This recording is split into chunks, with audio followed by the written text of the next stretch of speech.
police officer said was in the car during the accident on December 29.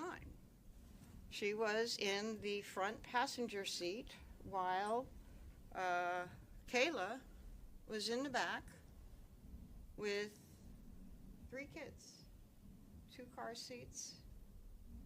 And so that when the police officer came, they threw a blanket over Harmony to hide Harmony. Why? Because of black and blue and bruises? No, because they went to Christina Lubin's after that. There were no black and blue. There were no black eyes.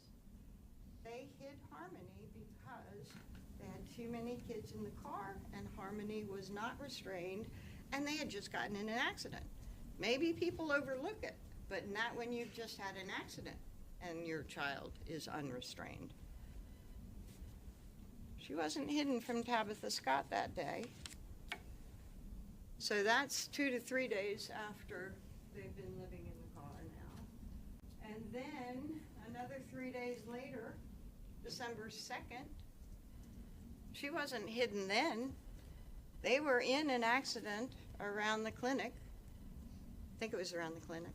Anyway, that same officer responded to that accident and also noted again who was in the car.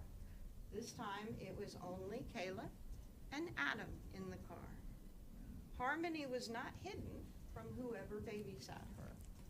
Kayla couldn't remember, couldn't tell you, but it could have been Tabitha, it could have been her mother. She didn't remember, but whoever that babysitter was, Harmony was not hidden from that babysitter. And Harmony wasn't hidden from Anthony Badero. Anthony Badero didn't particularly want them there, and but she said that Anthony walked out every day and Harmony would wave to him. Where did she say this? She said this to the grand jury.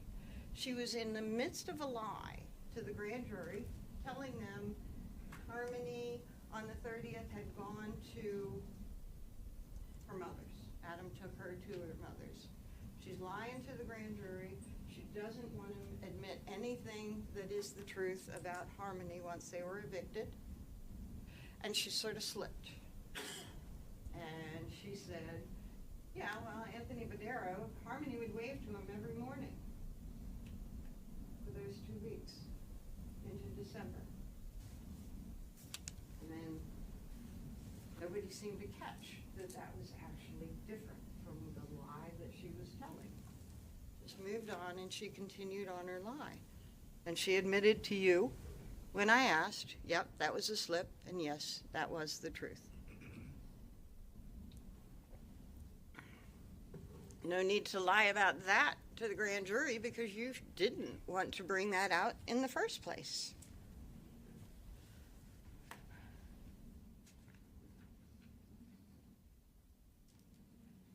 Then I talked about one of the issues that did come up a lot in the car. 10 days from the time that they were evicted to the time that Harmony was discovered dead. 10 days. And she tried to make it seem like 24/7 they were in that car. 24/7 Harmony was hidden. 24/7 they ate. She would change diapers, and they would stay at the Colonial Village. They didn't do anything. Then I started asking more questions. Do you remember that? Well, you changed the baby and your toddler. They were both still in diapers. You'd change them and you'd wipe them. But to get them really clean, you would take them to a public restroom or something to wipe them down and clean them up with soap and water. Nope. Nope. Didn't happen. Well, they were in diapers. You needed diapers. You're in there for 10 days. You had to have bought diapers. Went to Walmart, the mall? Nope. Nope. Well, where did you get your diapers? Gas station, convenience store. Think about the prices at a gas station's convenience store. That's not where they were getting their diapers, your wipes, your extra food. They wouldn't go far, she kept saying. Well, did you clean up the kids at all? Nope. Cleaned them in the car with wipes. Okay, so you didn't go to the bathroom in the car. Where did you go to the bathroom? Okay, that was a problem for her. And you went to the bathroom when you went to Burger King. Yep. And you'd go to Burger King a few times. Yep. And you'd go to the bathroom when you went to gas stations or something to pick up your food and stuff. Yep. And you'd go to the bathroom at Badero's because you were right there at the Colonial, right? Yeah. And you said that Harmony didn't always go with you. That means that Harmony went with you sometimes, right? Yeah. And you'd ask her when you went to the bathroom, do you want to go with me, right? Right. So she went to Badero's with you too, right? Yeah. Sometimes. Not all the time. She went in the car a lot. Okay. With work, with prodding, you learn a different story. Harmony is out there. She is not hidden from public. Why does she want to make her? Why does she want to make this story look like that they were 24/7 in a car? Well, you learned why she was working so hard to make that appear. You learned from the state's question that she was aware of opening statement and talked about it with her lawyer. And she said she used the information to prepare her answers to you because the truth pointed to her. That is why she did it. And she knew that these answers were coming and what they would mean. I mean, these questions were coming and what they would mean. So she decided to present a tale of never alone with the kids 24/7 at Colonial. But that tale fell apart as well.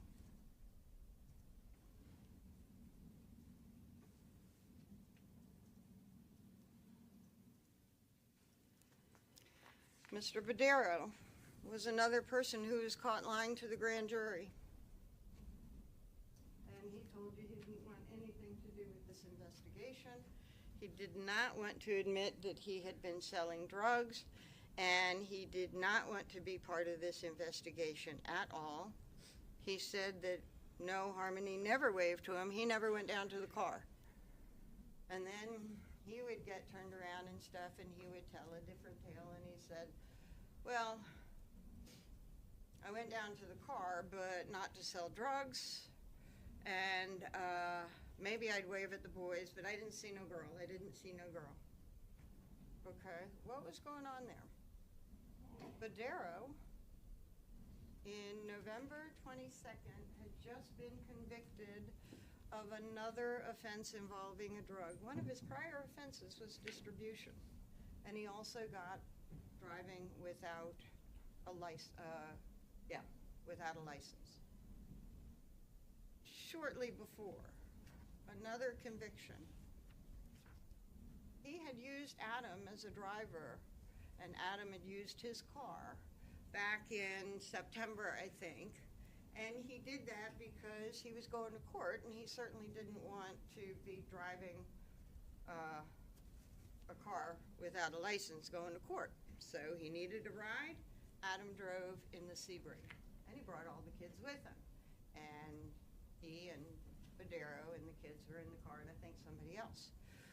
And we go to, after the conviction, he's no less afraid of being caught driving his car without a license, what it might lead to. So he's still in need of a driver. Adam just can't use his Sebring. The family is living in the Sebring. And he said, yeah, Adam drove me in my car sometimes. I don't know how many times. It could have been just once. Reducing him out. But Adam was a driver. Why would he not be driving? He's right there. He's got nothing else to do. He's in need of money. They want drugs. Of course, Adam was driving Badero during that time. Kayla even admits that, yep, Adam drove Badero in Badero's car, but not while we were living in the Sebring. But not while we were living in the Sebring. But not while we were living in the Sebring. Why? Because that, you understand that he was driving Badero during that time. It is why Badero is going out in the morning to see Adam, or out daily to see Adam to get his driver. And it is why Kayla is alone with the children in the car. And it is why Adam did not know until he came back that Harmony was dead.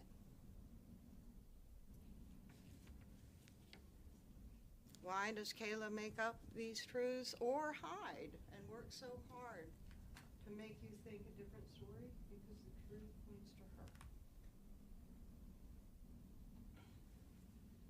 Sorry.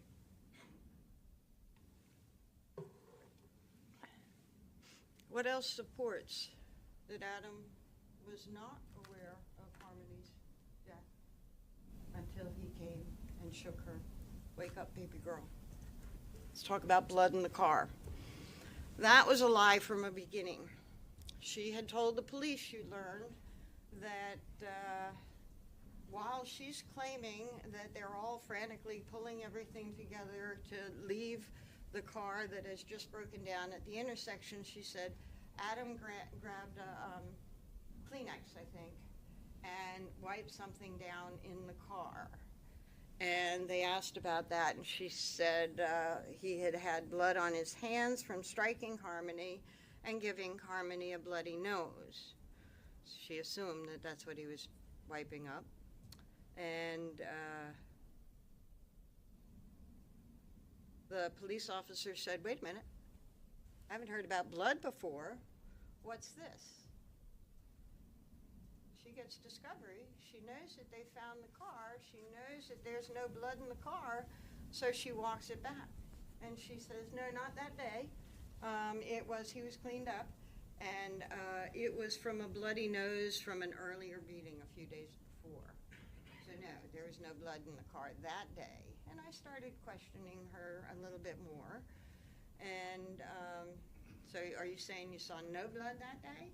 And she said, well, there was dried blood on Harmony's face. And I said, so there was blood that day? And she said, no. That was from the days before that we talked about. Okay, well, one of the things that you learned about Blue Star is it wouldn't have mattered whether it was a few days before December 7th or December 7th. It wouldn't have mattered if Adam had tried to wipe up blood. Blue Star would have found it.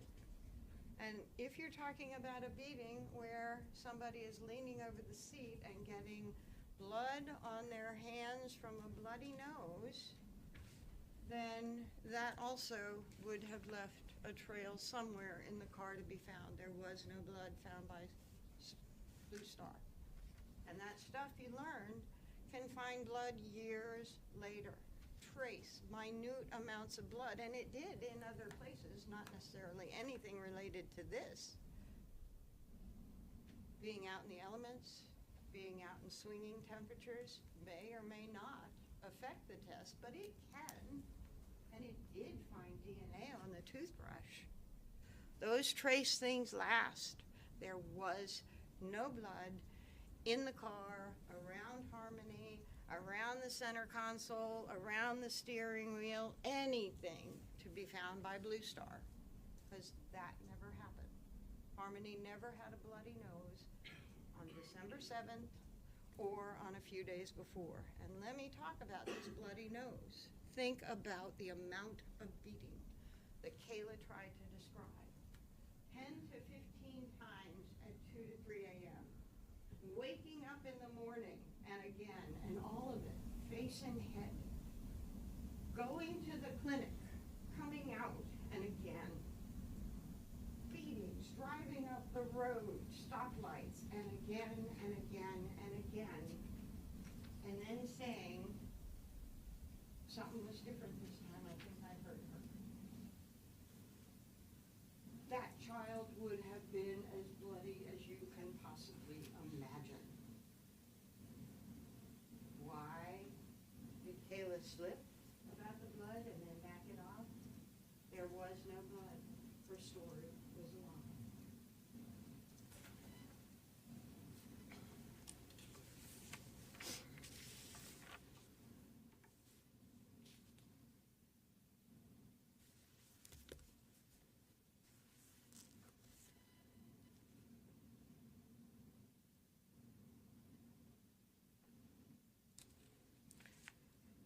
I lose my place often. I'm very sorry. I know that you're being very patient with me.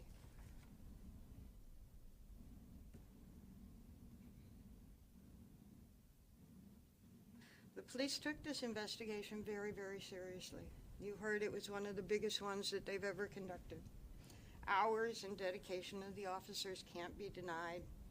And it's something that we all hope for in our police officers when we need them to help us. And the emotions that come with danger to a child, a missing child. Now, at the time when the investigation started, she would have been 7. Pictures.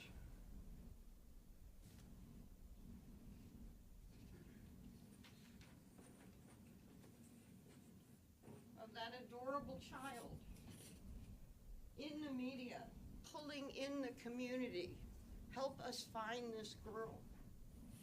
The media is all over it.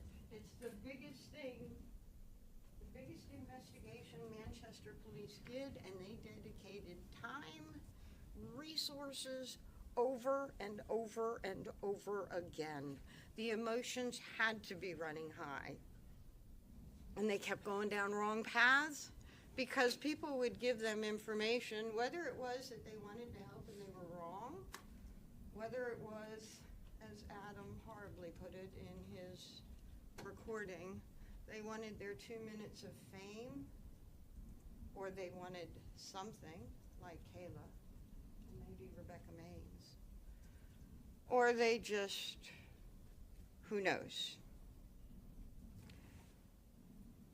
They went down those black holes, and they were willing to do it. Because to not go there might mean that they missed something real. And they would not regret going down those black holes and doing all those searches. But they can, and they should, and it is right to feel anger. That never should have happened, and Adam and Caleb both could have prevented that from happening. But they lied about her death, and they covered her death up. And you can feel that emotion as well. It is okay. And you can hold Adam accountable for what he did. But emotion equally shows you that Kayla is lying. She continues to lie, and she made a few things up in front of you. Remember how you felt watching her.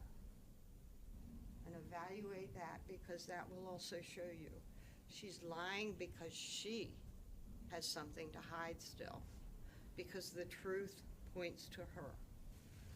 Adam did some very, very bad things, but he did not kill his daughter.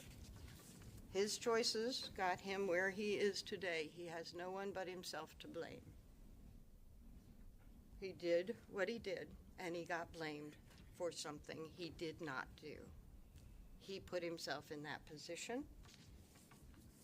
But the evidence that you can rely on remains the evidence in this courtroom and the view, not the emotion, not the horror of what she described, the slow, methodical evaluation of what she described compared to the other evidence.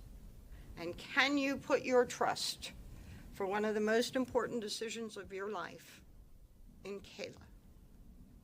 Because that is what you'd have to do.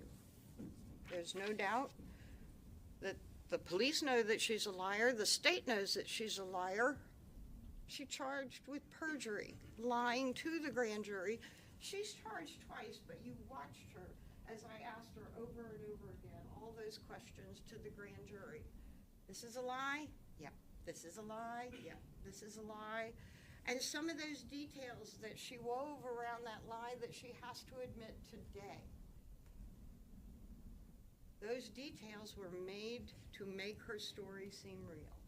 But sometimes she slipped, and the truth came out, like it did when she said Harmony would wave to Tony Badero every day.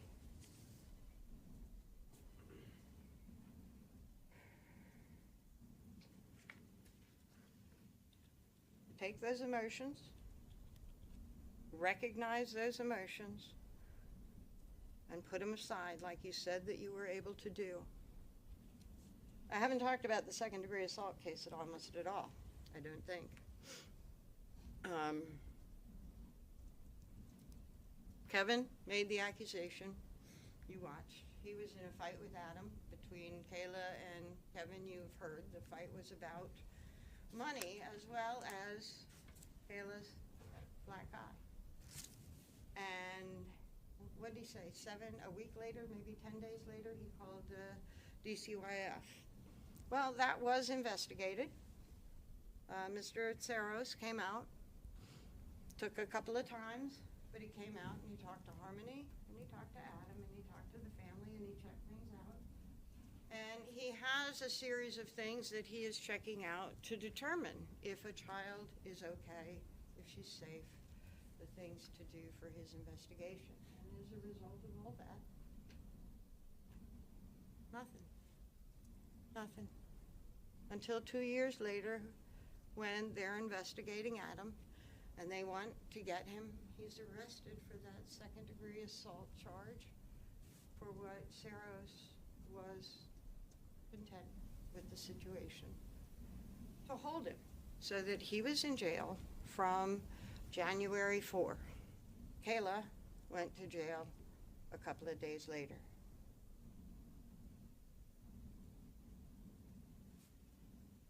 You also learned that it was not because, as Rebecca Maines put it, Adam hated Harmony because she reminded him of her mother. Because you heard people like Katie Morin who said the memory bothered him.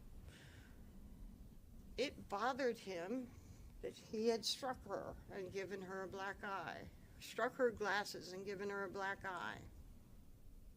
It bothered him, even after he knew that she was dead, striking Harmony when he found her with her hand over Declan's mouth. It bothered him. And Terry Hebert, he missed Harmony.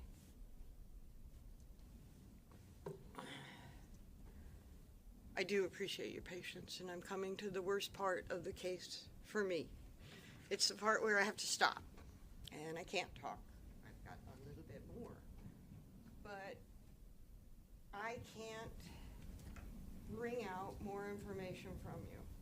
All the information is in, and I don't get to get up and say, but wait a minute, don't forget this. The state is going to give their closing after me, and I imagine it's going to be very different from what you just heard from me. And I can't get up and say, wait a minute, yes, this person said this, but look at the context of what they said. Look at somebody like Nicole Giles, who said, I saw bruises on Kayla's torso and on her body, and this was at the Fit Shelter before they ever went to Union, and it bothered me. Kayla's friend, Nicole, when she was first talked to at the beginning of the investigation in January of 2022, the month that Kayla and Adam were arrested, she was asked about those sorts of things, and she said, no, I never saw any sign of domestic violence. No, I didn't see anything, no. And then I think it was a year later that she comes out with this story. Everybody was affected by that picture of Harmony. Everybody was affected by the media and all the police efforts that went in to find this child. And some people wanted to contact police, talk to police and be a part of it. But Nicole Giles, when she was first spoken to, said no. So if the state talks about what Nicole says, I won't be able to get up and say, wait a minute, she didn't say that at first. That was with all the exposure over the years. She made up that story to help her friend Kayla when she was talking neutrally without knowing anything. No DV. Let's talk about Rebecca Maines. She sounded like a pretty decent person, standing up for her wrongs in her past, taking responsibility, understanding it. But boy, did she get her hair up when Jamie, Attorney Brooks, started asking about those things. I've admitted I'm a criminal. Don't go down that road. No, she is still denying her status as a criminal because she doesn't want to hear it anymore. She got her hair up and she said no. When I talked to them in January of 2023, I wasn't looking to get anything. When I talked to them, I wasn't facing any charges. I was already convicted and in jail. Then you learned, no, she was facing charges. She was facing the charges that are still pending now. And I think she said that she wasn't getting any additional time. There are plenty of reasons that people say what they say. With Rebecca, I can't go through the changes. You heard that she had several interviews and not when, what came out when. But you do know that she did have a reason to want to give something to the police, and what she gave to the police actually didn't fit anything else. Adam worked 4 years to get Harmony. He didn't hate her because she reminded him of Crystal. He loved her and wanted her in the house with in his grandmother's house with his family, his immediate family and his bigger family. And he wanted to raise her. Things absolutely fell apart after, but he didn't hate Harmony. And her story about, I don't remember if it was urinating, peeing or pooping, putting in the corner, there's nothing about a car. She's taking bits and pieces of information that is out there in the media and trying to make her own story that's bad about Adam, but maybe can help her in her troubled situation. No, nobody can help me. I'm already doing my parole violation. I was done. Nope. There were 3 sets of charges pending, and she even corrected it. No, there's 4.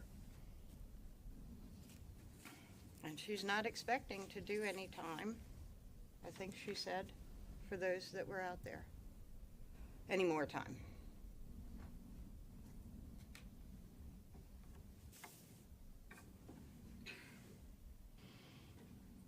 So, back to the end. You don't get to rely on your emotions. And I've seen a few times that you've looked at your face and it's pretty clear that there have been emotional reactions to some of the testimony. There may have been some reactions of anger when you heard Adam's recording, knowing all the time and effort and services and resources and money that was put into this case because of choices that he made. And he's saying they're wasting taxpayers' money. Yeah, you can get mad at that. But then you stop and you say, okay, that's bad. Let's look at the facts. What is proof beyond a reasonable doubt? Well, remember the recording. I think you all got a video before you came out into the big room to be determined if you're going to be chosen or not. And in that recording, they talked about different tests about what is reasonable doubt, or what are the different burdens. And one burden was preponderance of the evidence. If the evidence favors one side, over the other, that is a test, and that side is the side that gets your verdict. Then there's something very much higher than that, clear and convincing. And it happens in certain types of cases where you have to be clearly convinced that your verdict is correct before you can make it. And then there is something even higher, beyond a reasonable doubt, that you look at all the evidence without the emotion, and you determine, has the state proven to you beyond a reasonable doubt? Do you know, in your heart of hearts, do you know, not that this decision seems to make you feel good, do you know that it is right?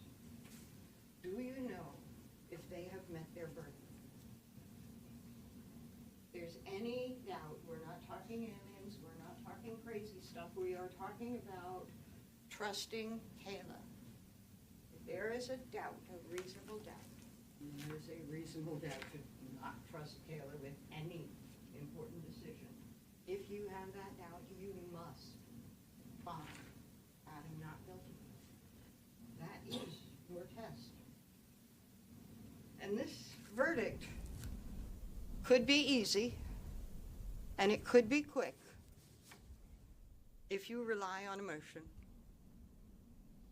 if you rely on anger, if you rely on horror, because what Adam did, what he did do to Harmony's body after she died is horrific. What he did do by allowing that entire investigation to go for so long can make you very, very angry. And if you decide this case based on your emotions, it can be a quick verdict, because none of those emotions will be positive. But if you take the time, you take a breath, and you go through the evidence piece by piece, evaluate, talk to each other. What do you think about her testimony? Some of you will remember things different from others. Talk it out. What was correct? Some of you might remember things different from what I said. I'm human. But talk it out. What is right here? What is there? What is missing? What is crazy? And what is fact? If you do that, this is a very, very difficult case because those emotions are there. If you do that, if you put it aside, you will find that Adam is not guilty of murdering his brother. He did not do that. And he's not guilty of witness tampering table. He didn't influence her testimony at all. It was in her best interest to lie, to hide, and to make up more lies as time went along, because the truth hurts.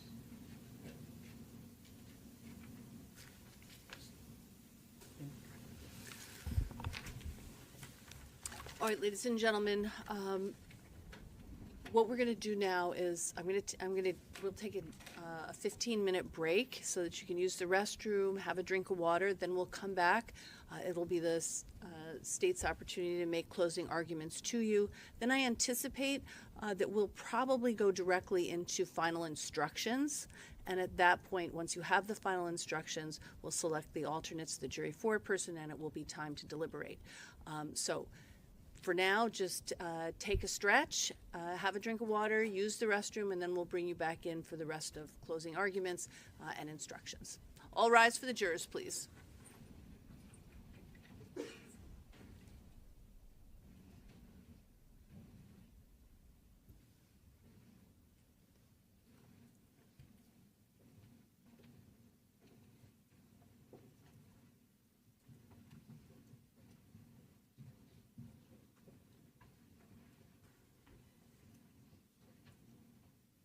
Counsel. You may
ready?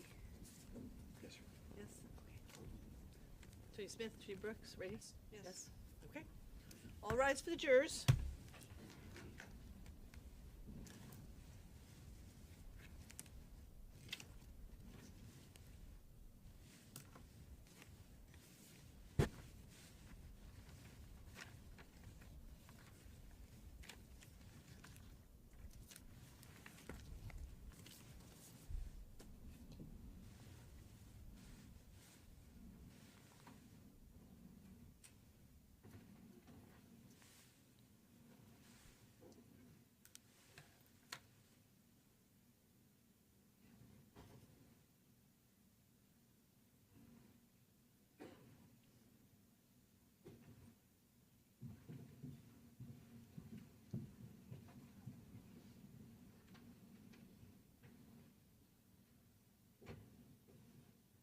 Please be seated. Whenever you're ready.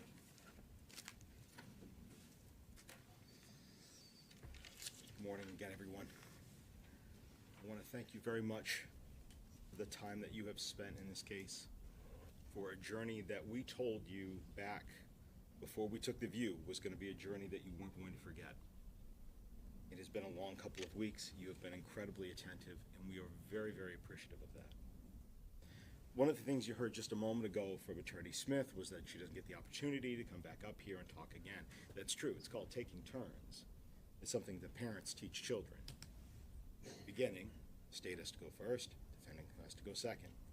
At the closings, defendant has to go first, state has to go second. Something very simple that parents teach children.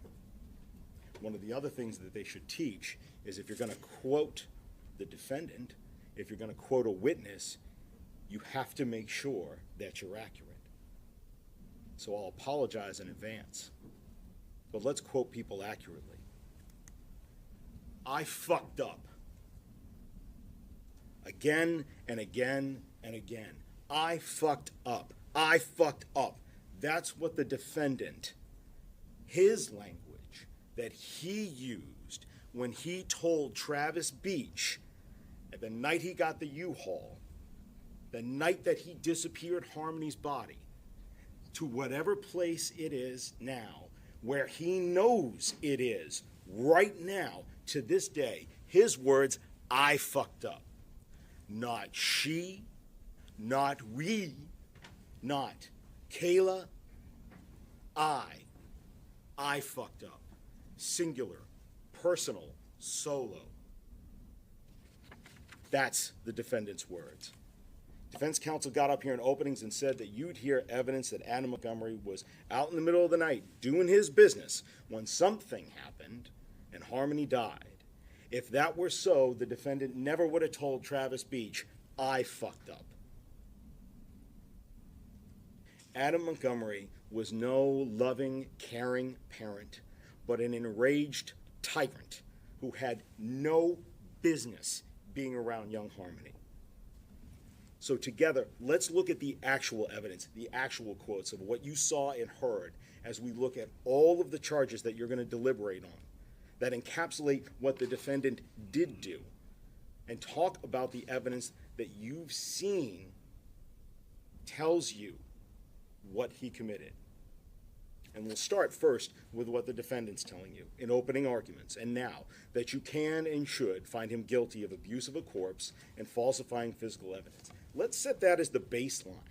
Let's start there. Let's see what that actually means before we look at how he committed each one of the crimes charged, not just the ones that he feels are going to distract you from the rest of the nightmare that he's responsible for. Who carried Harmony's body away from the broken down car in the duffel bag, hid her outside of Colonial Village while they stayed in Anthony Badero's blue Audi for 2 nights, put Harmony under a ramp and then in a van and then in this cooler for weeks at Christina Lupin's house, into the CMC bag, into the walk-in cooler at Portland Pie Company, in the fridge, in the freezer, defrosted her in the shower, consolidated her body yet again, brought her to the Econo Lodge, tricked his friend into renting him the U-Haul, and then dumped her body somewhere. All to make sure that the evidence that could have been brought before you that shows that he's responsible for having murdered her would never be found. And he says you can and should find him guilty of those two crimes, of abuse of a corpse and falsifying physical evidence for this. He doesn't dispute this. The defense said all of that in their openings, that the defendant did both of these two bolded things. Since day 2 of this trial, opening arguments, you should then consider not only all of the testimony, but also all of the corroborating testimony about all of those charges, those two, falsifying physical and abuse of a corpse, to be true. So let's make it very, very painfully clear from the indictments that you're going to be considering for falsifying physical evidence and abuse of a corpse, making this harmony fit into this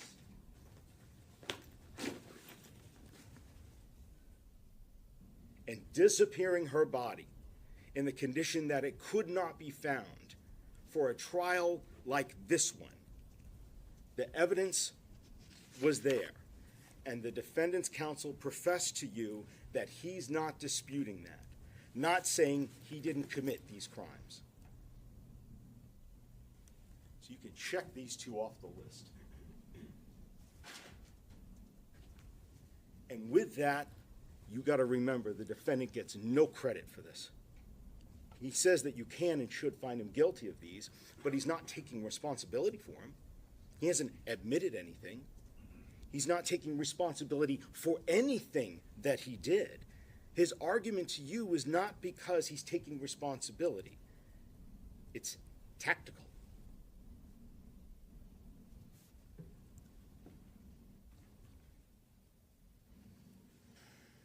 He admits what he can't deny.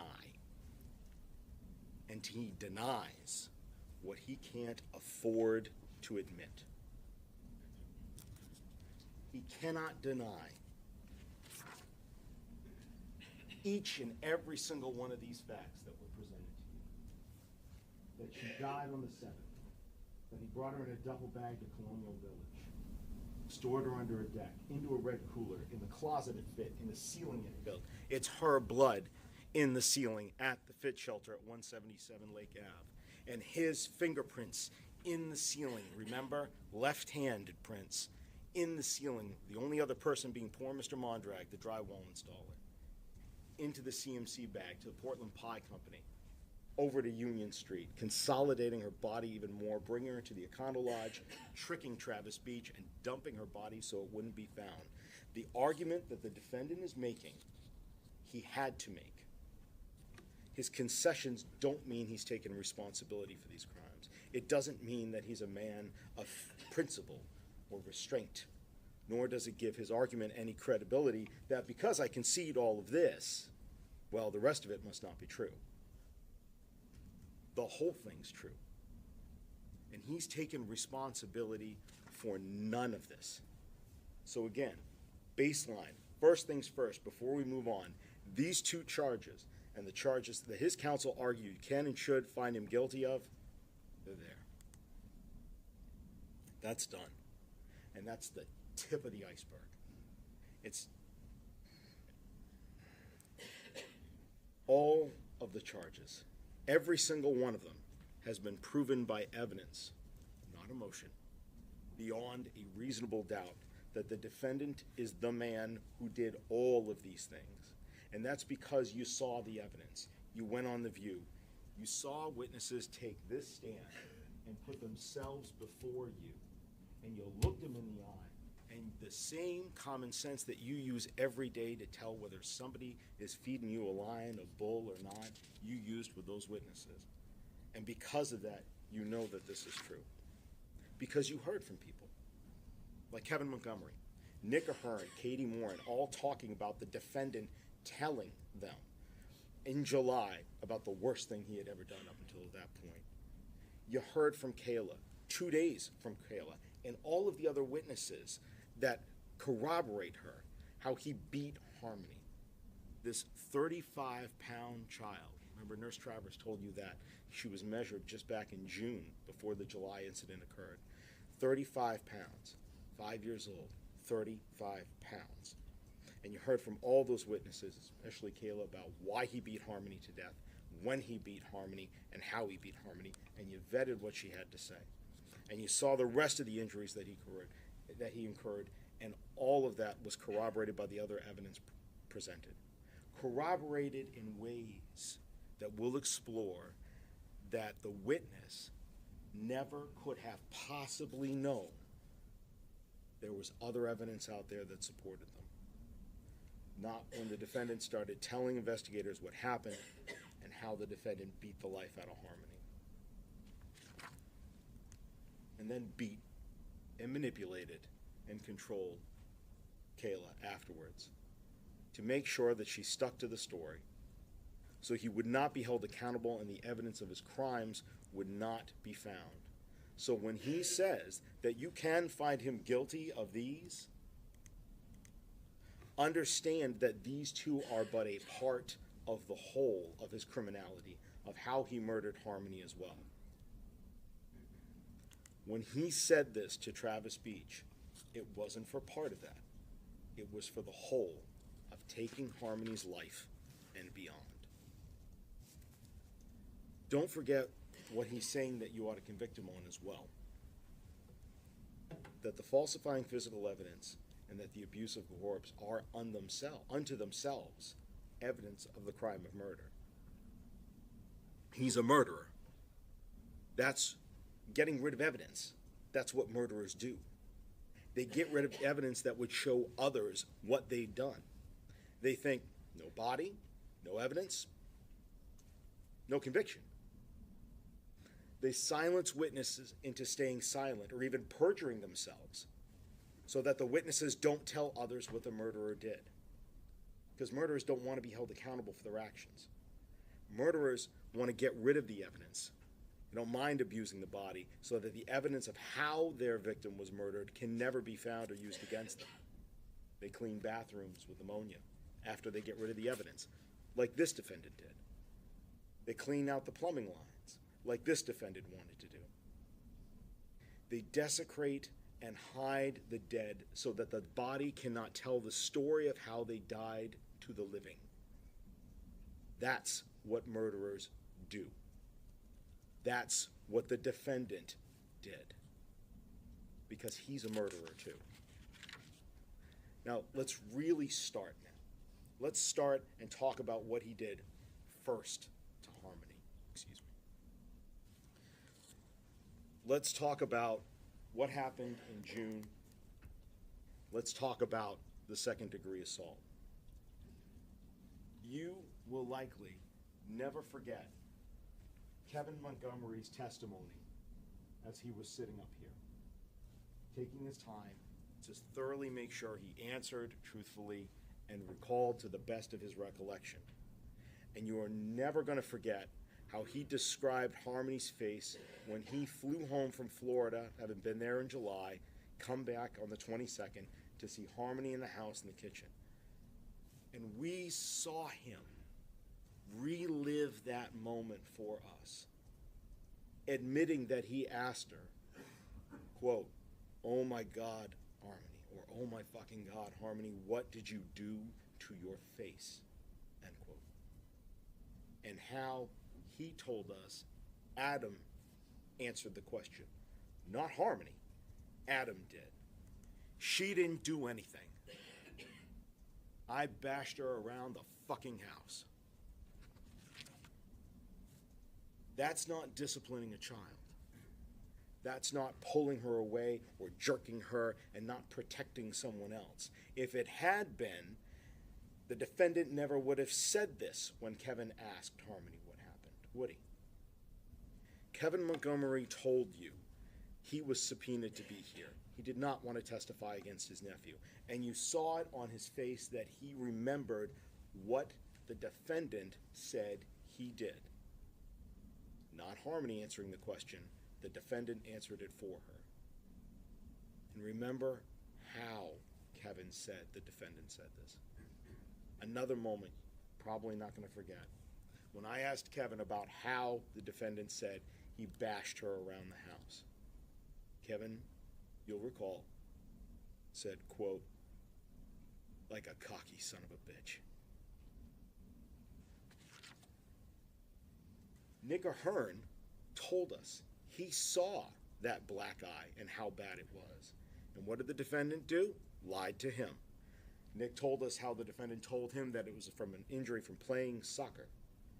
Nick told you he only saw it for what? How many seconds? 4 seconds. Only saw it for 4 seconds. Saw how bad it was. He described it as being pretty intense, that it was concerning to him, and that the defendant let her be outside for all of 4 seconds before the defendant told her to get back inside. And what did Harmony do? She obeyed. Nick saw him walk Harmony right back through the front door and then shut it. And so why did Nick hide Harmony away that day? Because he couldn't let a 5-year-old outside on a summer day, could he? Not when her face showed the mark of the assault that he had delivered on her. Shows everyone in the neighborhood, along with Nick, evidence of what the defendant did to her. Katie Morin told us that the defendant used other words to describe that day and what he did, besides bashing her around the house. Did she say a jerk? Did she say a grab? Did she say a yank? She did not. The defendant told her it was, quote, the worst thing I'd ever done, end quote. And that he had supposedly backhanded her. That tells you that the defendant knew how badly he beat Harmony that day in July, that the defendant called it to Katie Morin the worst thing that he had ever done. And the evidence from the multiple people who saw how bad this was and who heard the defendant describe either inflicting it upon her or hiding her. Don't forget, we also have Demetrios Saros. When he first went to the house, was he able to see Harmony? He told you. Only from feet away, as the defendant was hurrying up and getting Harmony in the car and driving her out of there. And even a week later, when he finally does get to see Harmony, she still has a mark on her face. Finally, you've also got Kayla Montgomery, who told you she overheard the defendant's conversation with Kevin Montgomery and then confronted him because he told her it was from a lightsaber that one of the boys had been swinging around and Harmony got hit in the face. And she confronted him about it and said, "You said it was from a lightsaber." He said, "Yeah, no. What I said to Kevin was correct." He admits that he lied to her before when he told Kayla that Harmony got hit by a lightsaber. More evidence that corroborates that what Kevin said happened, his conversation with Adam, where Adam admitted to hitting Harmony in July, did happen. Simply put, from multiple witnesses, from the defendant's multiple confessions, he committed the crime of second-degree assault on a 5-year-old in July of 2019. And of that, there is simply no doubt.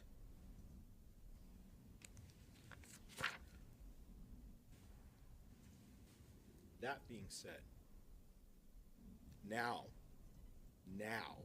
we can move on. Who and where and why Harmony was killed? Let's go through what the evidence showed us, one thing at a time. We saw that it was not alone with Kayla, not in the Colonial Village parking lot in the middle of the night, where Adam had gone to go do his business. Not that it was something that you heard that had happened. It was the defendant in the car on the morning of the 7th with his fists. And it was cold. We know it was cold. So cold that Badero's car died that night when they moved over into the Audi. Adam wrote to Matt Gendron, remember, that they were freezing. Cold enough so that Kim Frayne went and gave them the battery pack to help give them the jump start. So we know it must have been cold enough that day that blankets in the back of a car did not appear out of place. Kayla told us how the accidents were happening, and yes, something had happened the night before, but she told you the night before was when the defendant first hit her. Why? For another accident that Harmony had had in the car. An accident that Kayla did nothing about. An accident that the defendant did nothing about and told Kayla to let Harmony lie in it. Kayla told you what it smelled like, and she told you to your face that she still did nothing about it.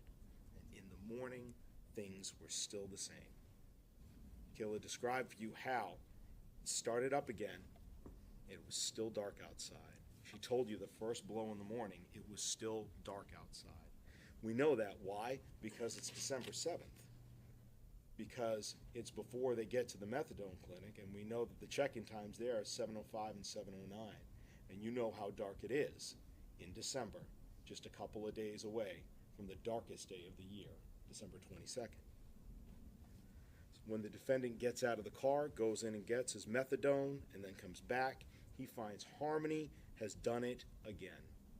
The smell of her inability to control her bladder and her bowels, something that she used to be able to do just fine for years. It's back again in his car again. The last place that he has, the only place that he has. And what does the man whom Kayla saw be so rageful do? And remember, that rageful wasn't just seen by Kayla, wasn't it? We heard from Rose Smith, the driver, years later, 2021. She told you that after giving Kayla a ride to the methadone clinic with Adam and coming back, that Kayla had had bruises that day, terrible black eyes, and that she tried to give her phone to Kayla. And her words were that when he wrenched that phone out of her hands, he told her, "You are not giving that phone to my wife." And she described his face how? A look of pure rage. What does that person do when they get back to the car after their methadone and Harmony has soiled herself again? All he has is his car and his rage and his fists. And Kayla described for you how that went on. For the length of time the same length of time that you took driving from the clinic here on Market Street up to the Burger King on Hooksett Road, you drove that drive. You know how long that is. And as the smell continued, she described that the hitting continued. And Harmony took blow after blow until she was moaning. And the defendant points to the fact and says, well, other people, they should have been able to see in the car. It's cold. It's dark. We know there's snow on the ground. Snow in New Hampshire means salt, which means the windows probably look the exact same that yours and mine did this morning. It's not easy visibility. Plus, think about it.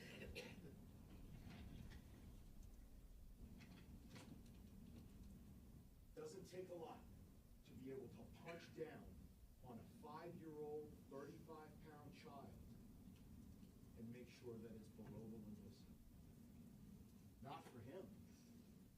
Not for Adam Montgomery. Not against Harmony. Not in that car.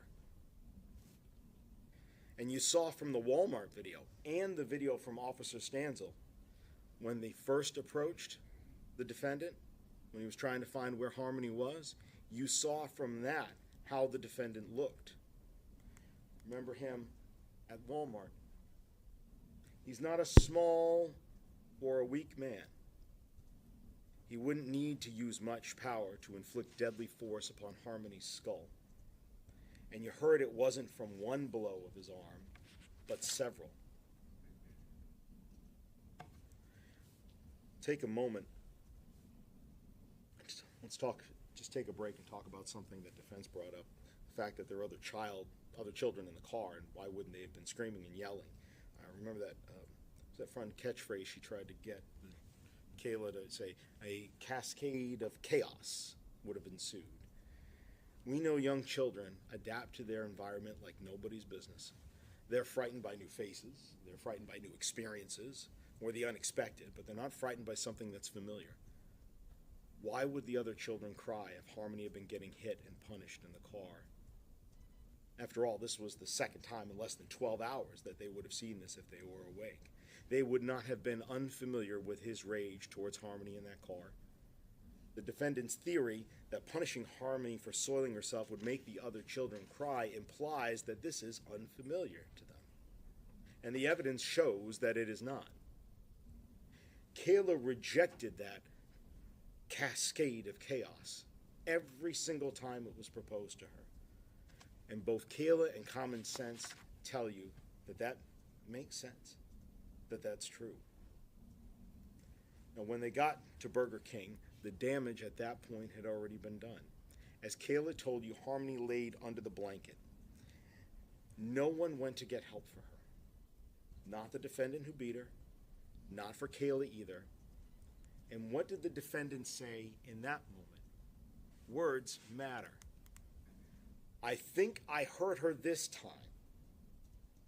This time. This time, I think I hurt her. I think I did something. Why say this? Because he didn't do nothing. He did something. He took her life in rage over a bathroom accident. And he admitted in his opening that you can and should find him guilty of abusing her corpse and falsifying physical evidence for what he did afterwards to get rid of the evidence, get rid of her, get rid of the evidence that would have shown he murdered her. But it was the evidence of his crime of beating her. I fucked up. I think I did something. I think I hurt her this time. That's what he believed.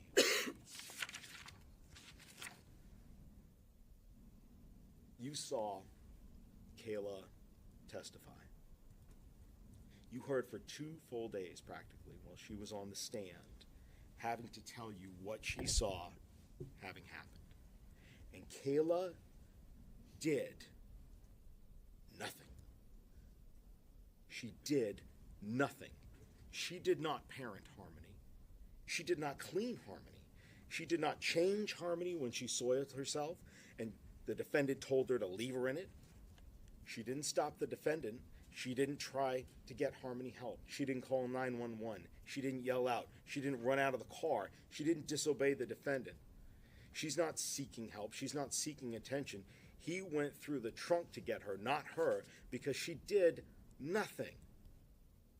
Later, she didn't betray him until after she even lied in grand jury and committed perjury for him. She didn't lift a finger. She did nothing. Nothing at all.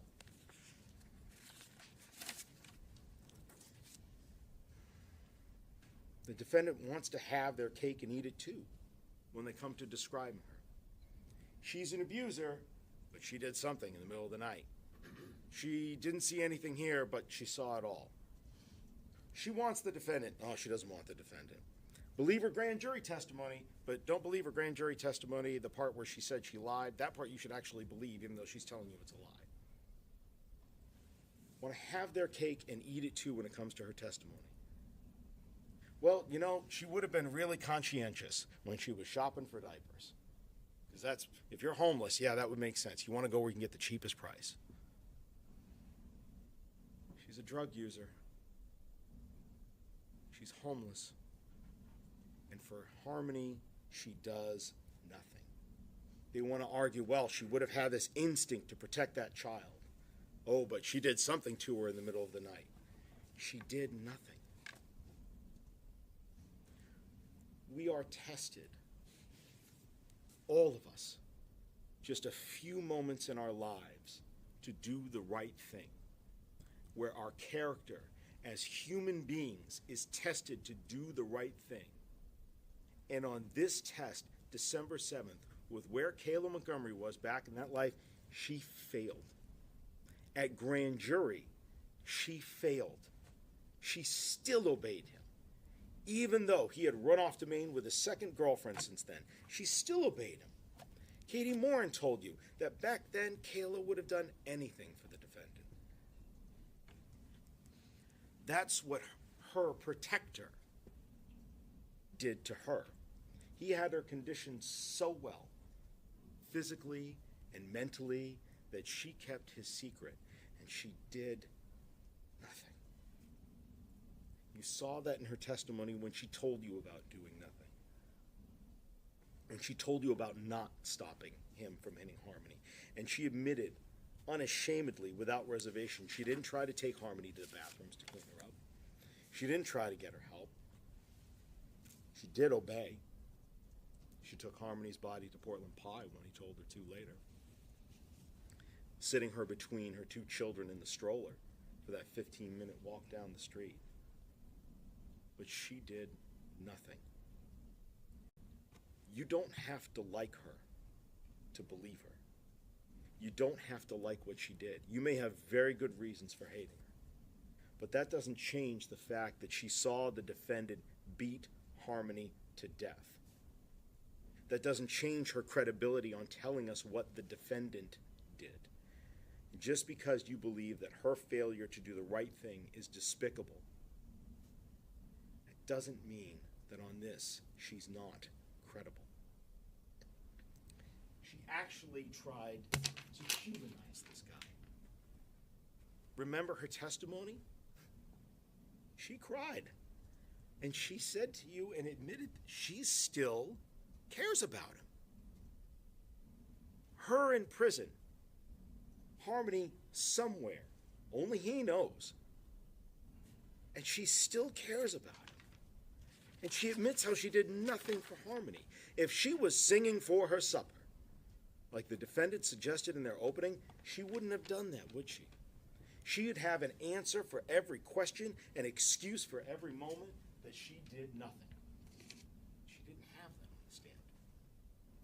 She would never have admitted that she didn't take the kids to the bathroom or that she let Harmony sit in it that night, and yet she did.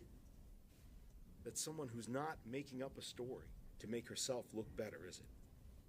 She never would have admitted that when Harmony is covered by the blanket as they get their food from Burger King, that she unceremoniously dumped a breakfast sandwich on top of the blanket. Harmony can open that herself.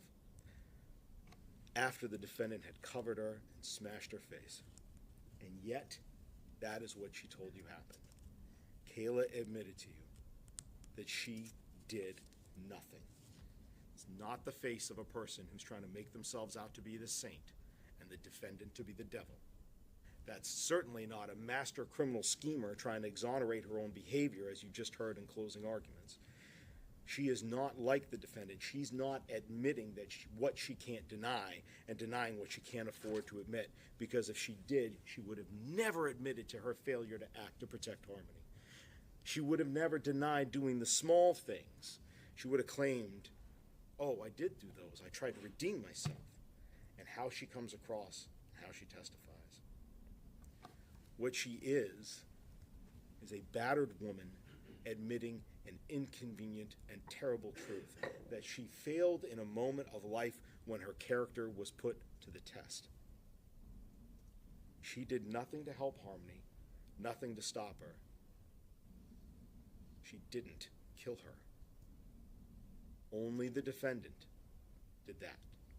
So when defense counsel says that it was Kayla who put Harmony in a duffel bag in the trunk and told Adam about it later, you heard and saw Kayla testify. She did nothing for Harmony. Not a thing. And you can't get something from nothing. And the defendant's promise at openings that you'd see she did something remains exactly now as it was then. And it's a false promise. You've seen that theory with evidence presented to test it, and it is still without support. It is still without corroboration, and it is still unreasonable to believe, because it was the defendant who did something. When you consider Kayla's testimony, don't consider it alone. Consider it with all of the facts that go along with that testimony. Facts such as that she does have an agreement to tell the truth. Defense counsel questioned her and argued that, well, she had to give the police a lot more to get out of the additional lies that she said in grand jury. But remember, if she doesn't tell the truth, all of this comes back on her. It's back to square one for her. Her agreement is null and void.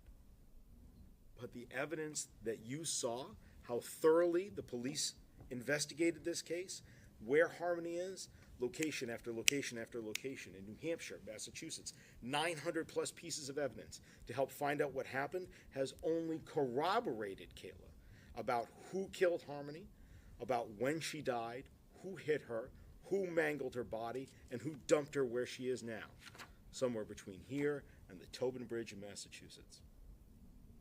Corroboration, big, fancy, 5-syllable word that stands for evidence that supports that a statement is true. If you just had Kayla's testimony alone, with her truthful testimony on the elements of the crime charged, that would be enough for you to go ahead and find the defendant guilty of all the charges. But you don't just have her testimony.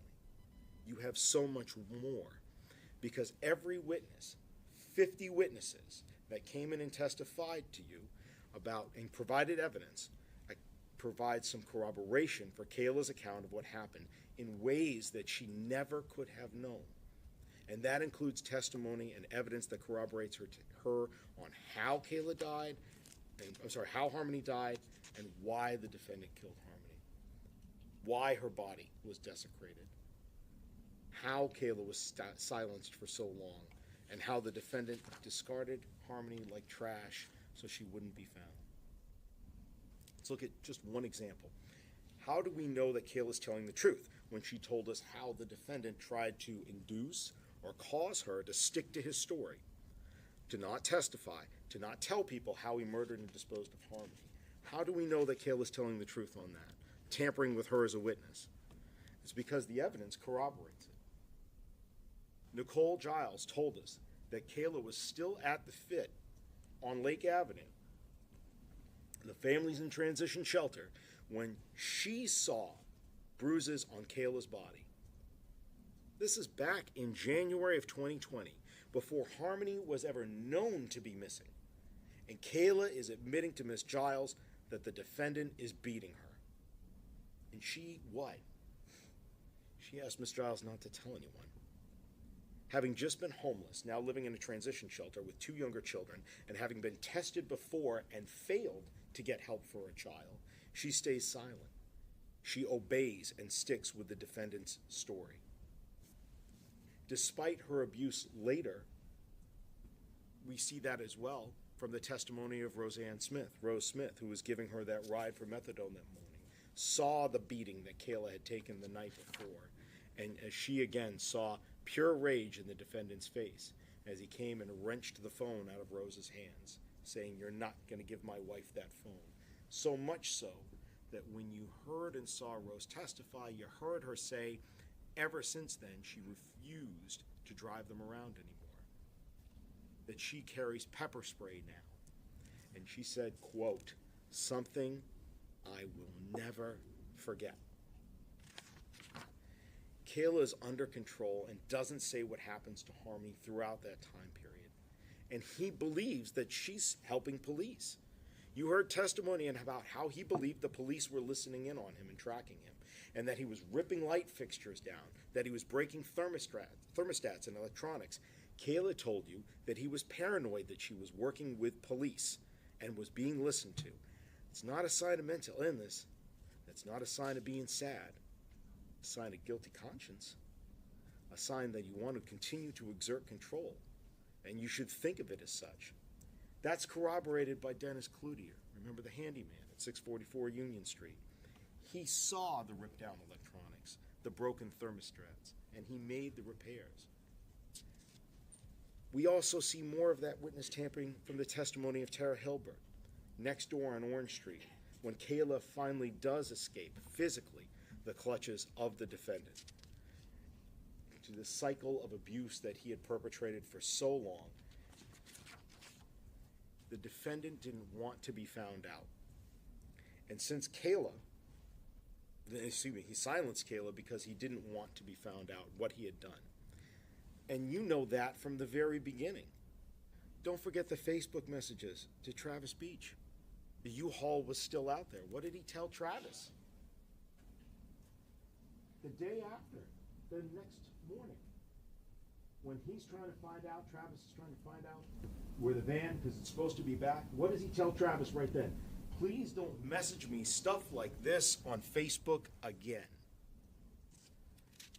Just like getting rid of the body and destroying physical evidence, convincing witnesses to what you've done to stay silent, that's what murderers do.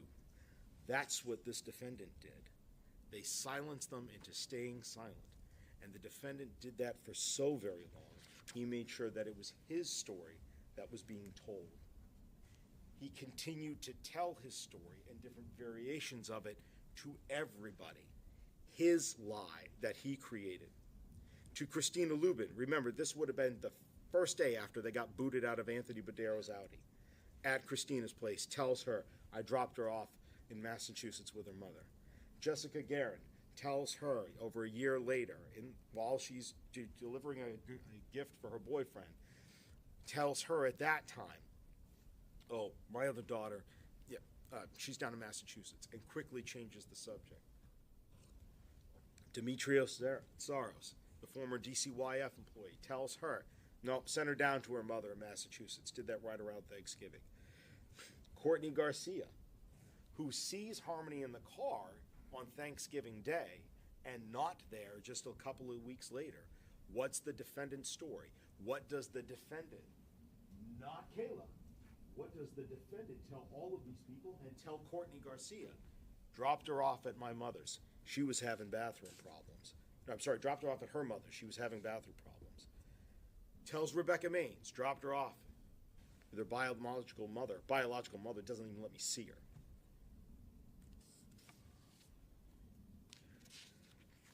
A clever lie that works if Kayla sticks to the story that he's told everyone.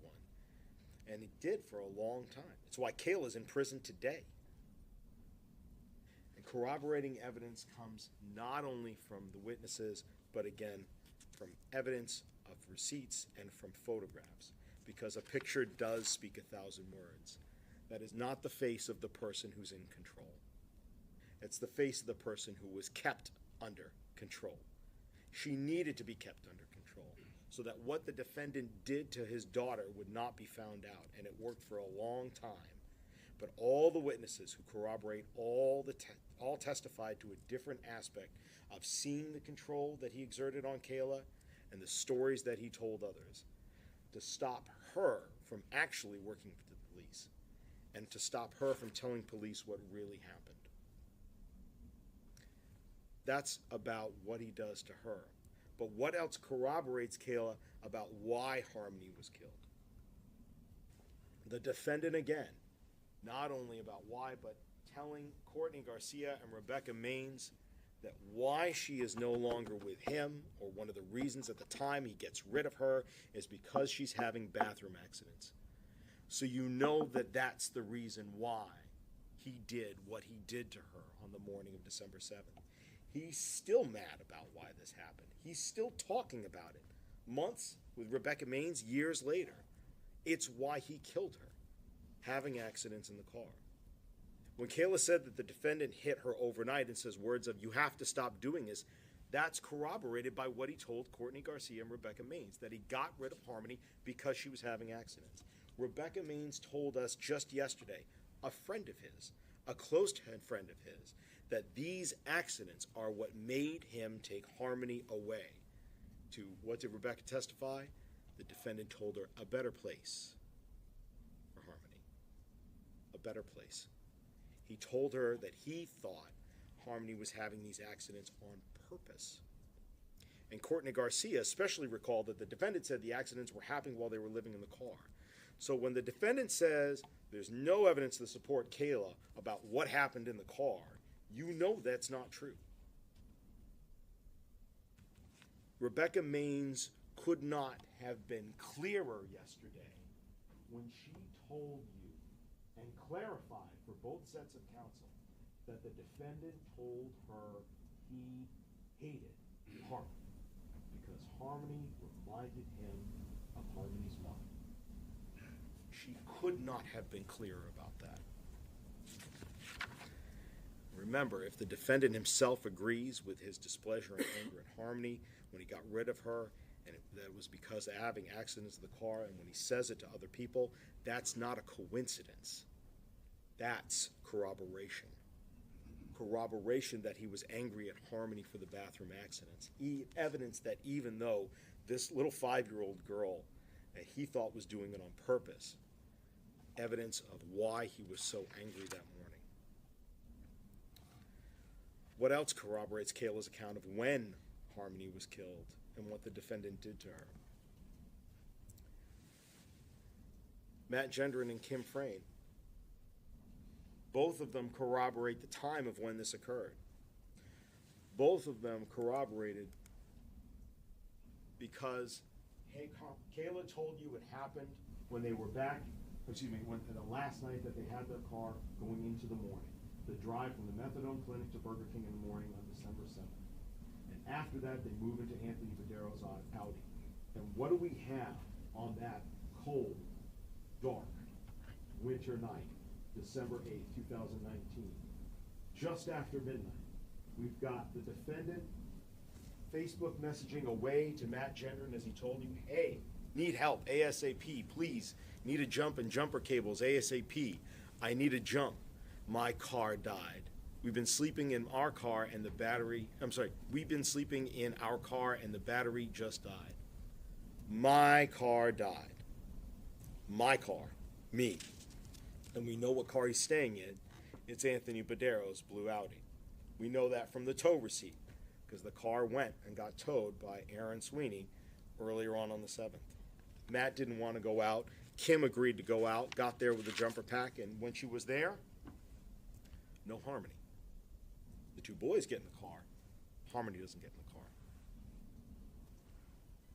More corroboration of when this happened. Separate from Kayla's testimony, separate from the corroboration that what she says is in fact the truth. What is unreasonable to be believed? What is not corroborated? What's not corroborated is the defendant's theory that something happened in the middle of the night while he wasn't there. There has been no evidence of that. I'm going to talk about Mr. Badero for a few more minutes. The defendant proclaimed in opening that that he wasn't around that night because he was doing his business to get them out of that car. He's unemployed. He got no business. What business have we seen or heard any testimony about? He wasn't out working for Anthony Badero, making money and doing his business, because Anthony Badero showed us he's not the type of guy who's going to go ahead and hire the defendant to go out and work for him in the middle of the night. Tony Badero is not the type of guy who lets a homeless family stay in his car for more than 2 days. He was the type of guy that the family wanted to make sure didn't find out that they were living in Tony Badero's parking lot before their car broke down. And Tony Badero was definitely not the type of guy who was going to trust a homeless drug user who buys drugs from him to drive his car around at the middle of the night to help deliver drugs. Mr. Badero testified that he drove his car back then, despite not having a license. It's not reasonable for you to believe that he is going to have Adam Montgomery drive him around that night, either to deliver drugs or in exchange for drugs. I mean, heck, remember, Mr. Badero admitted to you that when he met the defendant, it was in the late summer of 2019. When? The one time he told you that he had the defendant drive him. And what was he driving to? The courthouse, on charges for Mr. Badero getting caught for driving without a license. When you go to the courthouse for charges of driving without a license, probably a good idea if you don't drive your own car.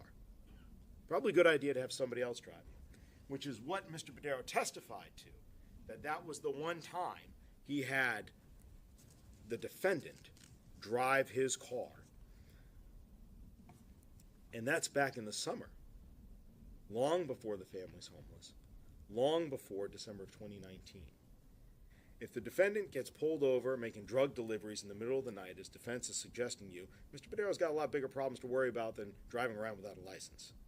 Employing the defendant as his driver is something that Mr. Badero denied and as you can see from reason, is not something that Mr. Badero would have done.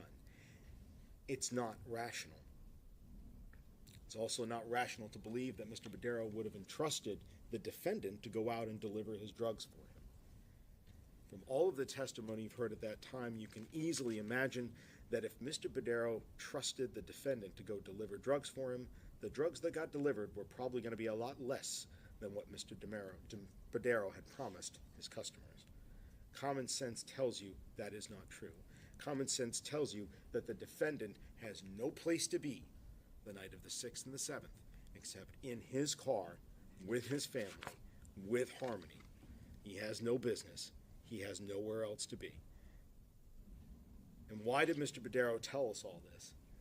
He also said that the defendant and Kayla, when he saw them, were always together.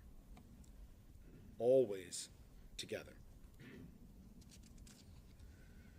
And that when he did go outside and see the kids, it was during the course of the relationship. Mr. Badero said when those days, on the out days when they were in the Audi and he went outside, he did not see Harmony. Harmony was not there on the 8th. Harmony was not there on the 9th. And Kayla, as much as got jumbled a few minutes ago in closing arguments, Kayla was clear as well. It's one of the lies that she told you was a lie that the defendant doesn't want you to believe is a lie. She told you in grand jury that she lied and said that, oh, in grand jury, I told Anthony Badero, I know that Anthony Badero saw the kids and Harmony and waved to him every day. I said that in grand jury, and I lied in grand jury. But you just heard in closing arguments that the defendant doesn't want you to believe that that's a lie, even though she admitted that that's a lie. You want to have your cake, and you want to eat it too. That's what the defendant wants. What else is unreasonable to believe? Arguments that, well, no one would have seen him stuffing her into the duffel bag when the car was pulled over on the intersection of Webster and Elm. Nobody, that to have happened, and for nobody to have seen it, that's impossible.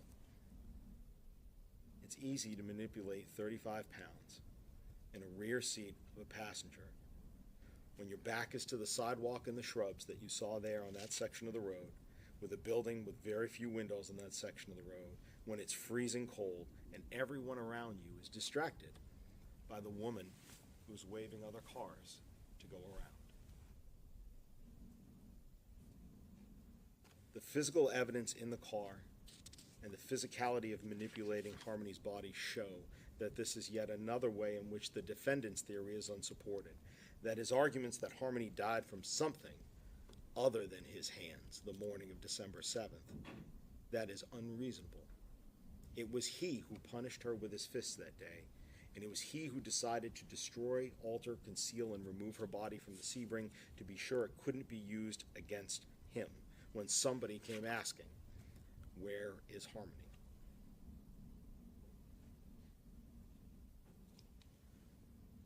You may, when you're back in deliberations, be looking at the evidence in this case. Different pieces of evidence that are there. Photographs. Diagrams. Having a good understanding of where everything was, where it was found. And you may be asking yourself, why don't we have more forensic evidence here? First of all, the defendant is telling you that he falsified physical evidence. The other thing is that, as experts have told you time and time again, each one of the experts that got up here, time and elements can wear down DNA and fingerprints and blood. They were able to find DNA 100 sextillion times more likely from a female child of the defendant and Crystal Sorey on this toothbrush in the very back of the trunk. The trunk of the Audi that the defendant of the Sebring that the defendant had abandoned. But by being so good in hiding his crimes and in intimidating the one witness, the eyewitness to him beating Harmony to death, by wiping down and hiding and destroying evidence, he was sure that there was going to be less and less of it around. And yet still, from that toothbrush, from the ceiling, the truth prevailed. Sometimes evidence is not always where you expect to find it. We heard testimony about this cooler, Christina Lubin's cooler. This cooler that the defendant kept Harmony's body in. We know that Harmony was in there in a bag. We also know from Christina Lubin that she used to put money in there, and she had put money in there recently for the defendant to be able to take to help provide for the family. So we know there should be fingerprints on the inside of that, because their fingers definitely would have gone in to take the money. And yet the fingerprints are not there. We know that latent prints sometimes go away. And yet when Kayla Montgomery comes forward and tells you, here is what I know. She finally comes forward in June. She leads everybody. She leads police to the evidence that actually corroborates, and in ways that she never could have known. She never would have known what was in the fit ceiling. She never would have known that police would have been able to find a sample, an example from CMC of the bag that the defendant had stuffed Harmony into. She told you she initially thought with police this was the bag. She never would have known afterwards that Emily Thompson and Cameron Gibney both saw the bag in the Portland Pie cooler. She never would have known about what had happened and was found and was discussed in testimony about the Union Street bathroom, the ATM records, the Home Depot receipt, the Econostay Lodge, the rental records. She never would have known that when she came forward with this.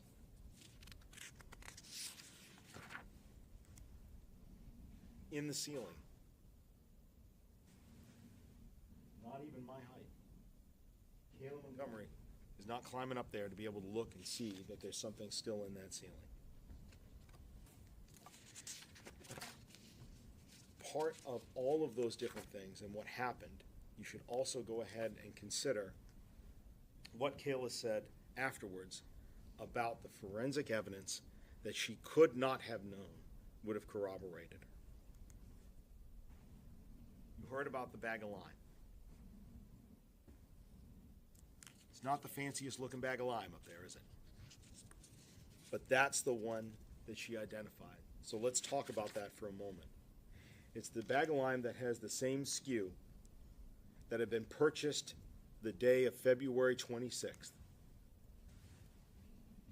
That an 11:20 ATM withdrawal happened at the Citizens Bank, South Willow Street, and 20 minutes later, across the street at the Home Depot, that's when there's a purchase of that bag of lime. That SKU number specifically was found, as was testified to by the gentleman from Home Depot. A purchase of lime by a person who doesn't own a lawn and has nothing to fertilize in the middle of the winter. And common sense tells us maybe the defendant really wanted to get some lye, L-Y-E, like you would find in Drano, breaks down organic material, rather than lime to make your soil, doesn't lower the pH, it raises it, makes it less acidic. But the lime purchased at Home Depot 20 minutes after the ATM transaction. And what was it purchased with? A grinder, a blade, that purchase, and a battery, excuse me. That's not a coincidence. Again, that's corroboration. Corroboration that when the defendant talked about how he wanted to get rid of Harmony's body, when they got their tax refunds in their account, that's what he did. So when she told you, and we heard about this a moment ago in cross-examination, when she told you that she had seen this grinder new in a box at some point, believing that she had seen it at her mother's house earlier on, when the defendant said that was the kind of saw he wanted to use to get rid of Harmony's body. And then when you heard that Christina Lubin doesn't own this kind of saw, it's a grinder. She does woodworking. This is not a woodworking tool. It's for grinding metal. You have to ask yourself, where is it then that Kayla saw this grinder new in a box? Where was it? Again, not the lie of a master schemer, is it? Why would she concoct that out of thin air, as the defendant's arguing? Why say that that's the grinder or saw that he discussed when she knows and testified to you already that there's a corded saw in a box underneath the sink? If this was untrue, if she had not seen this grinder at some point new and in a box, if she was singing for her supper, she would have instantly just said, oh, yeah, it's the saw that we have down there. Saw the whole thing. That's what happened. Yeah, detectives, that's the saw. But she didn't do that. She identified the grinder. She said she saw it new. She remembers it because that's what the defendant talked about wanting to use on Harmony.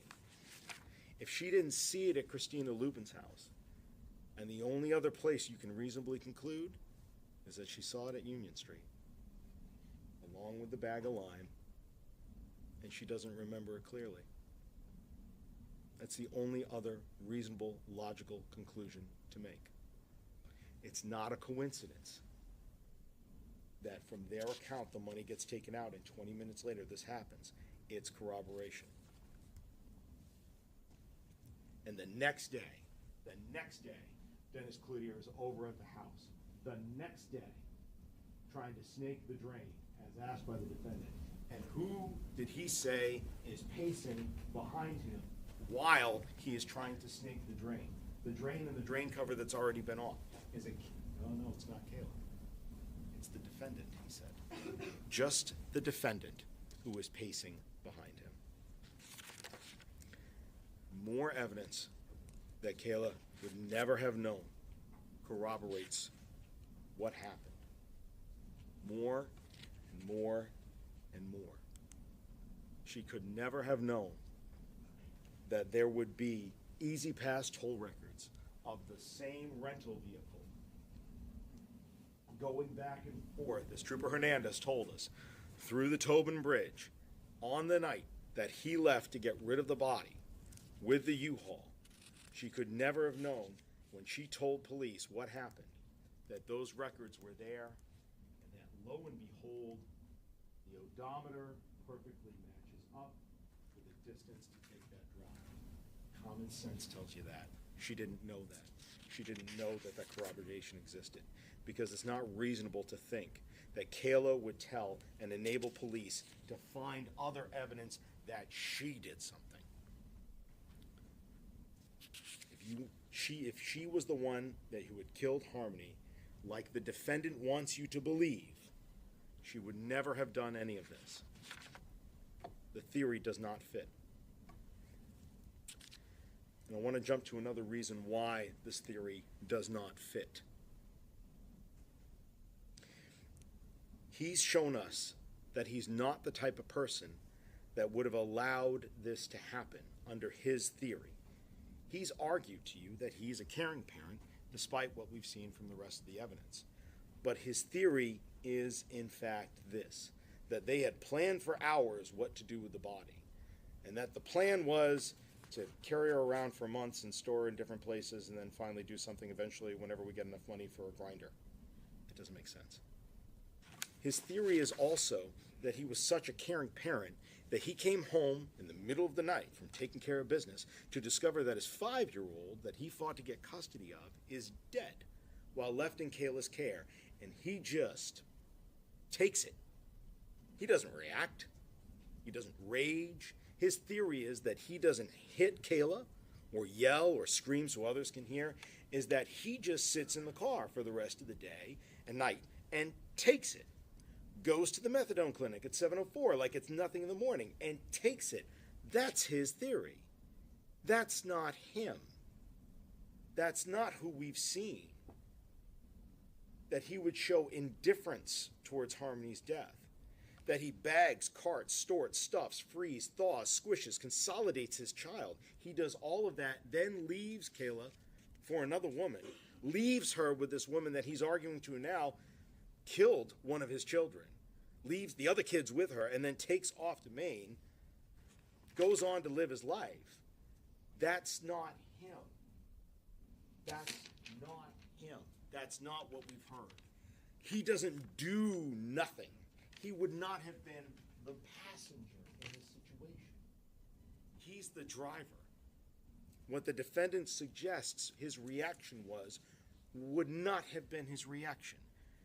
if Harmony just died in the middle of the night from something, and he came back to find her in a duffel bag in the trunk. So we know that theory that depends on you believing that that type of person does not work. It is a fantasy. It is beyond belief. It is a bizarro world that the defendant would have you believe in the light of discovering that his offspring is dead, that he does nothing, and that it's Kayla who's always doing the something. That's not reasonable because it's not supported by the evidence. Not with the defendant's lies to others. Not with the actions that we've seen him take towards Kayla. Not with the evidence that he left on Kayla's face and arms and back.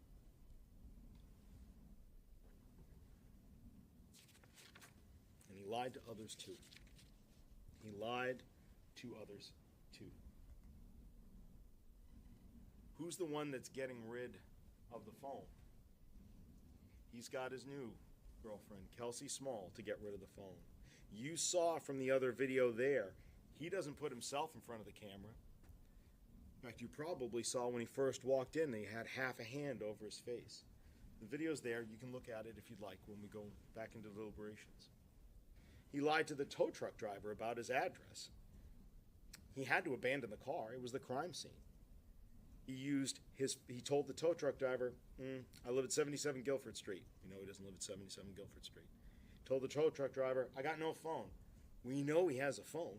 He used it that night to Facebook message Matt Gendron to try to get a jump for the dead car. He lies to get rid of things. He tries to continue to hide.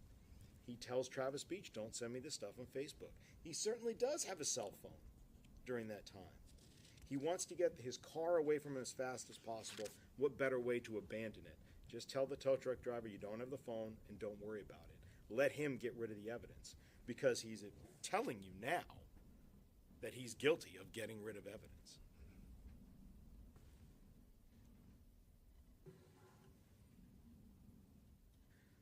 The defendant admitted only to what he had to, which to you or I would be unspeakable acts to do to any human being, let alone a small child, let alone your own flesh and blood. He says in his arguments you should find him guilty of altering, destroying, concealing, and removing Harmony's body. And he admits this why? Because he thinks you're going to be fooled. His counsel questioned Kayla with the legal principle, and I'm sure you remember it. He was asking Kayla about her petty theft from Dunkin' Donuts. Well, you took some responsibility of it. You took the lesser way out of the problem so you wouldn't get a more serious charge. That's what he thinks that you're going to let him do.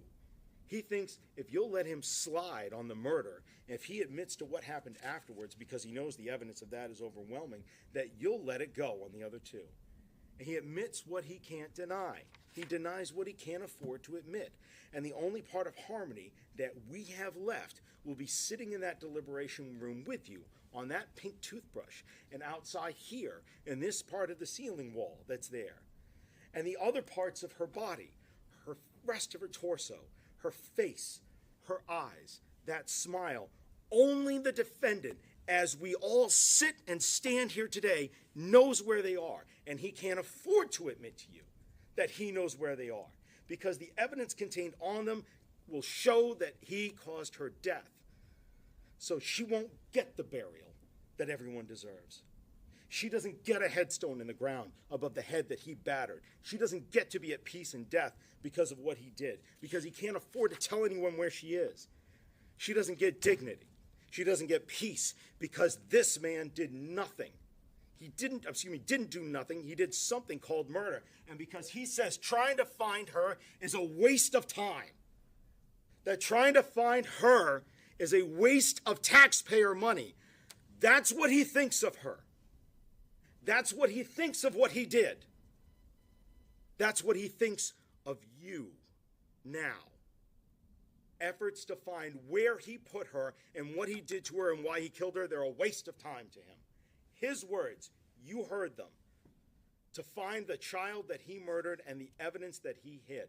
He believes Harmony's life and death are a waste of time and that they weren't anything to him, and that he dumped her like trash. This is what you've seen in the evidence. This is what you've heard the defendant say when you consider whether he has an extreme indifference to the value of Harmony's life when he killed her. He had no value for her life when he killed her. He took an innocent life, a child, for no reason other than his rage and his indifference and his ignorance and his lack of humanity. Because this trial is about Harmony Montgomery. And you sat here and you were so attentive to every moment, every terrible fact. You watched the eyes and the voices of every witness, and you know it's not about quantity, it's about quality. How they testified, how they looked at you when they answered questions on cross and direct. That was not a waste of time. Only Harmony's killer would say that finding her is a waste of time. That's bearing witness is what you have done to the truth. And that's a front row seat on what this man perpetrated on Harmony and her body and the truth from being shown to you, who cowardly runs off to Maine to distance himself from the scene of his crimes, who runs with Demetrios, comes to the house and could see that bruise on her face. And even then, a week later, Demetrios still saw marks of her after the defender had bashed her all around the house.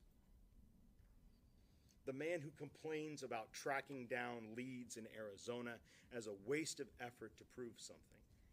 Yes, that's what people do. That's what this community, this state, this nation, this society do. We go to find and protect life. Every one of us, whether you wear a badge or you don't, you seek to protect children, to put the next generation above your own. That's what a father does. That's not what the defendant wanted, because he is not Harmony's father. He has forfeited that right to even claim that title or call himself her father. She was never a daughter to him. Not in July, not in December, not in that phone call, not from the moment of her death continuing up through this very day when he knows where she is. He killed somebody he didn't see as a daughter. He never saw her as a blessing. He beat down something he saw as a nuisance, that he saw as an inconvenience. His behavior to the bathroom accidents shows you that in that moment, when he killed her, she wasn't a person. She was an object, thing. And he was mad at this thing that ruined his car. And he hit, and he hit, and he hit this thing to make it stop doing what he didn't want it to do, to teach it a lesson, until he said to Kayla, I think I hurt her this time. I think I did something. And he might as well have said, I think I broke it. And that's what he did to her. Afterwards, only proves that his actions don't believe that he murdered his daughter. He broke one of his things. And like any broken thing that somebody never really loved, they throw it away. And that's what he did. He may have genetically donated half of his DNA to her, but he was not her father. She was an object that he beat, stuffed, threw, and shelved in a walk-in cooler. Cameron Gibney told you she was down next to the mustard.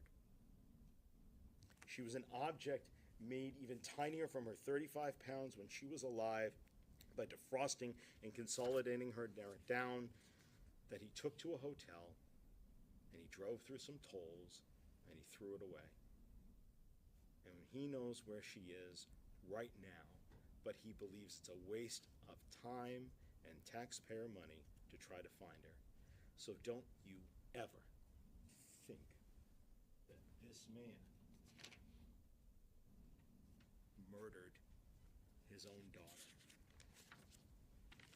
Rebecca Maines told you he hated Harmony because she reminded him of her mother.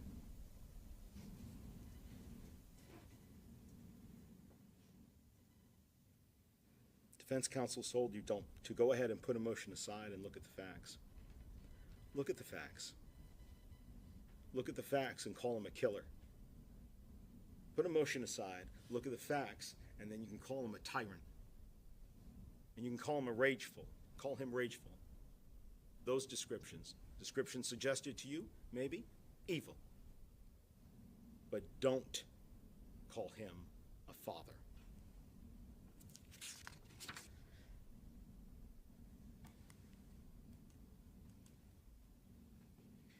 It's time now for you to hear the court's final instructions, to then go back into that room and deliberate all the evidence that you've seen, and to hold the defendant responsible for everything he did in July of 2019, in December of 2019, and afterwards. You promised both parties in the court during jury selection that when proof had been shown beyond a reasonable doubt of all of the elements of the crimes, that you could and would hold the defendant responsible. And now, not all doubt, but all reasonable doubt, and that proof has been shown. You promised us during jury selection that you did that, and you would do that, and you saw Kayla testify.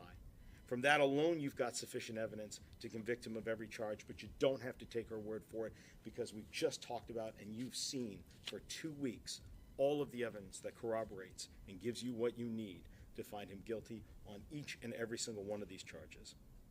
We saw in this courtroom that Kayla is not lying about who hit Harmony, and there is no doubt about how Harmony was hurt in July, who killed her in December, what was done to her body and who did it, who falsified physical evidence, and how the defendant kept Kayla quiet. He's guilty of second-degree murder for recklessly causing Harmony's death with extreme indifference to the value of life, because you've seen beyond even that standard, he had complete indifference to the value of your life.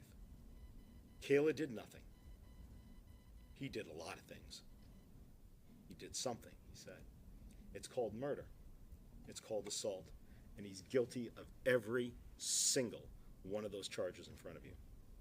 And so I ask you to hold him responsible for that truth in what you've seen in the facts, what you've seen, what you've tested, and what you've heard has been proven. Find him accountable and find him guilty on every single one of these charges. And I thank you so much for your time today.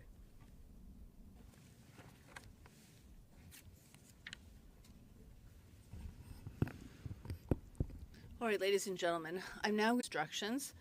As I said to you earlier, you will have, I'll send 12 sets of all the instructions, both the ones that I gave to you prior to opening statements and the ones I give to you now as a whole. You will have written copies of these instructions with you in the jury deliberation room, so please listen carefully.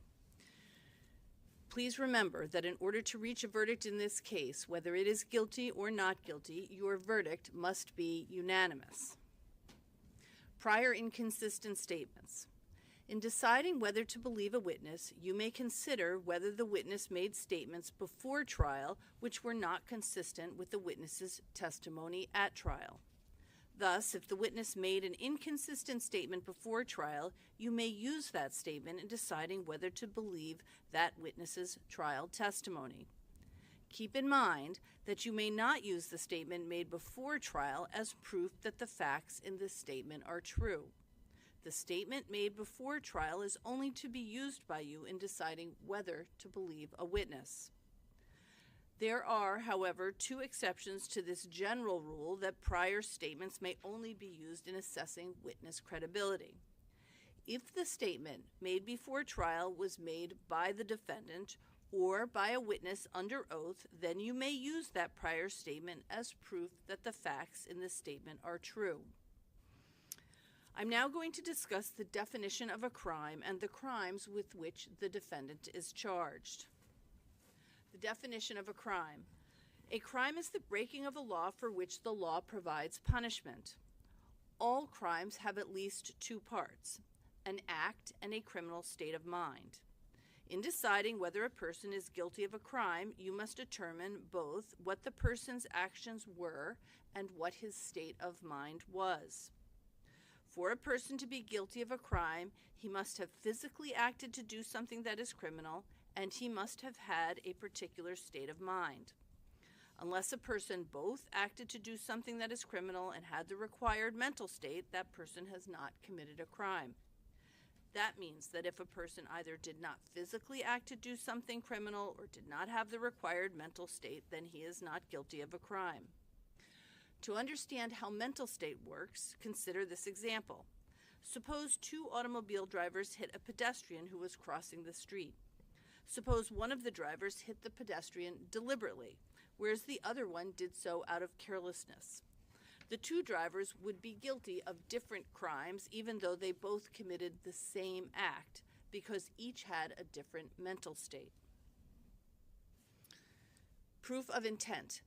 To prove that the defendant has committed a crime, the state must first prove that the defendant did certain acts, and second, that the defendant acted with a certain intent. Whether the defendant acted with the particular intent charged is a question of fact for you to decide. Keep in mind that there is often no direct evidence of intent because there is no way of examining the operation of a person's mind.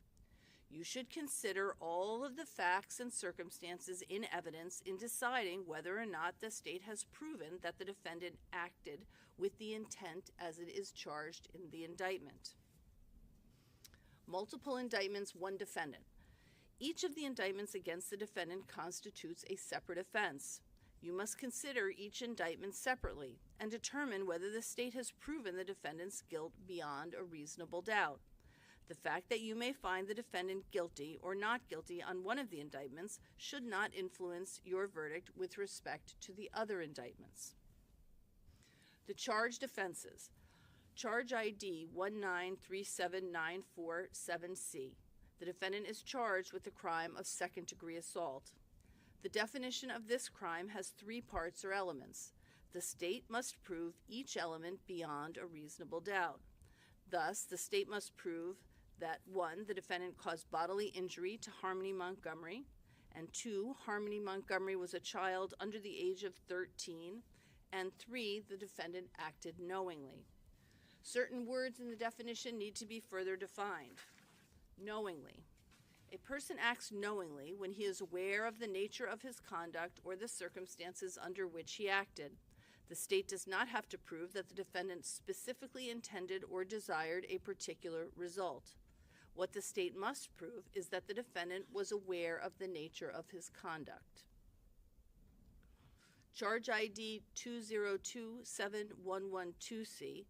The defendant is charged with the crime of second-degree murder, recklessly with extreme indifference to the value of human life. The definition of this crime has three parts or elements. The state must prove each element beyond a reasonable doubt.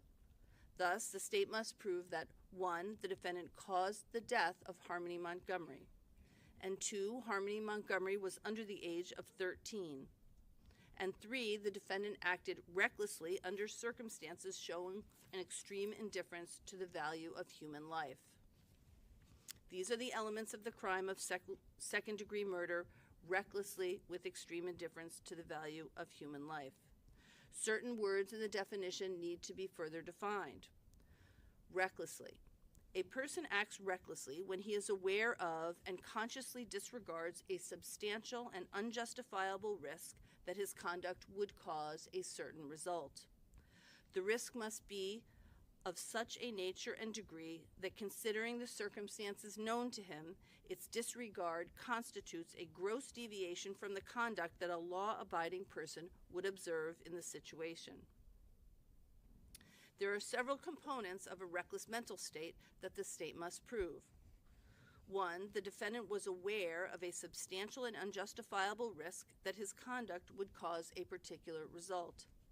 And 2. The defendant consciously disregarded the risk. In other words, he elected to disregard the risk and take the chance that his conduct would cause a particular result. It is not enough for the state to prove that the defendant failed to become aware of the risk involved. The state must prove that the defendant was aware of the risk and consciously disregarded it. And 3, from what the defendant knew of the circumstances, his disregard of the risk was a gross deviation from what a law-abiding person would have done under the circumstances. The key words here are gross deviation. If you find that the defendant's actions were unreasonable or thoughtless, that is not enough. To find that the defendant acted recklessly, you must find that his disregard of the risk was a substantial departure from what a law-abiding person would have done under the same circumstances.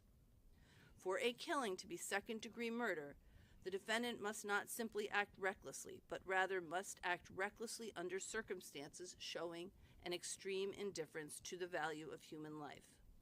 This means something more than merely being aware of and consciously disregarding a substantial and unjustifiable risk of death. The risk involved and the disregard must be so blatant as to manifest extreme indifference to the value of human life. Charge ID 2027113C, falsifying physical evidence. The defendant is charged with the crime of falsifying physical evidence. The definition of this crime has 3 parts or elements. The state must prove each element beyond a reasonable doubt. Thus, the state must prove that 1, the defendant believed that an official proceeding or investigation was pending or about to be instituted. And 2, the defendant altered, destroyed, concealed, or removed the body of Harmony Montgomery. And 3, the defendant's purpose in committing that act was to impair the verity or availability of the physical evidence in the proceeding or investigation. Certain words in the definition need to be further defined. Official proceeding means any proceeding before a legislative, judicial, administrative, or other governmental body or official authorized by law to take evidence under oath or affirmation, including a notary or other person taking evidence in connection with any such proceeding. The term purposely. A person acts purposely when his conscious object is to engage in certain conduct. The state must prove that the defendant had the conscious object to engage in this conduct. The key words here are conscious object. To have a conscious object means to have a specific intent. It means that the defendant desired to engage in certain conduct. It is not enough for the state to prove that the defendant knew or was aware of what he was doing, nor is it enough for the state to prove that the defendant created a risk of injury or harm. To prove that the defendant acted purposely requires more than that. It requires proof that the defendant specifically intended or desired to do a particular act. Charge ID 2027114C, abuse of corpse. The defendant is charged with the crime of abuse of corpse. The definition of this crime has 3 parts or elements. The state must prove each element beyond a reasonable doubt.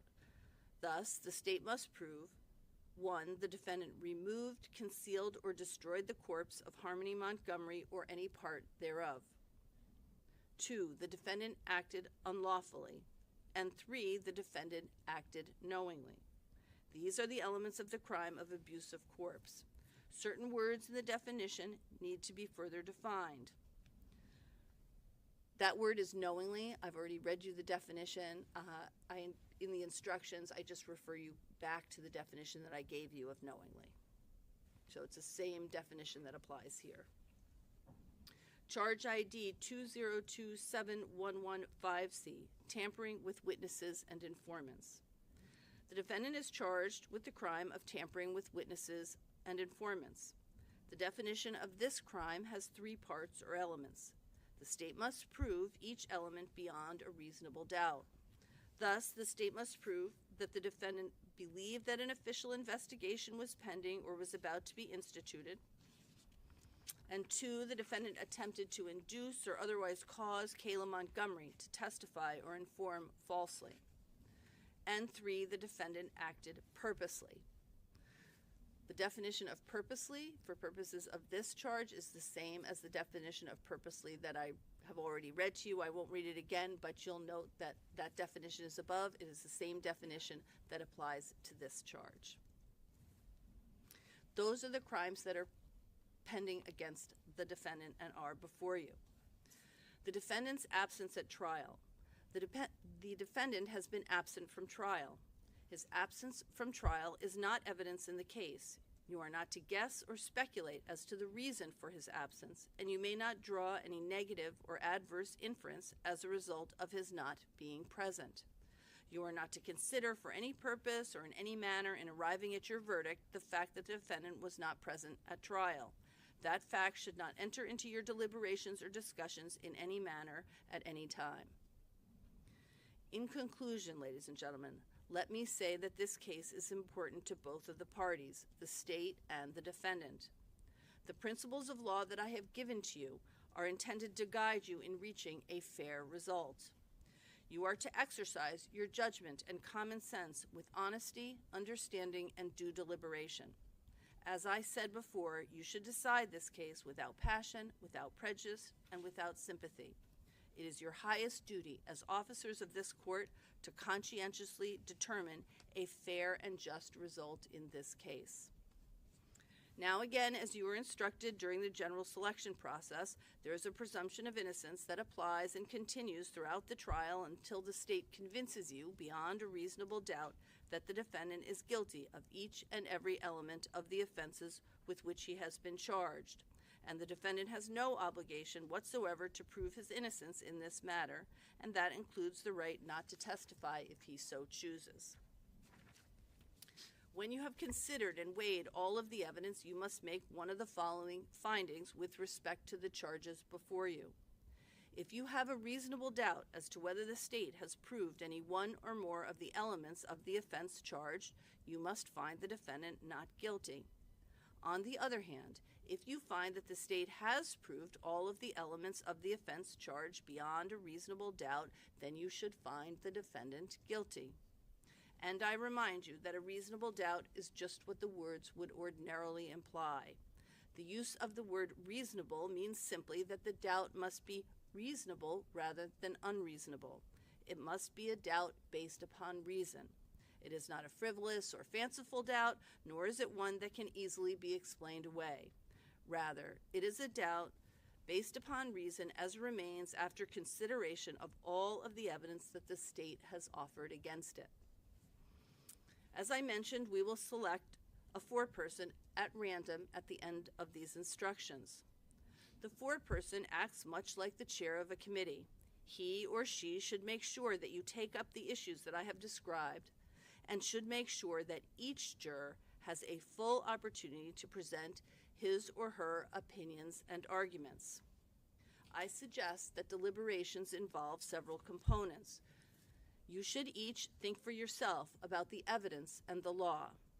You should speak up and let your fellow jurors know your opinions, views, and positions. You should listen carefully and keep an open mind as to what your fellow jurors have to say.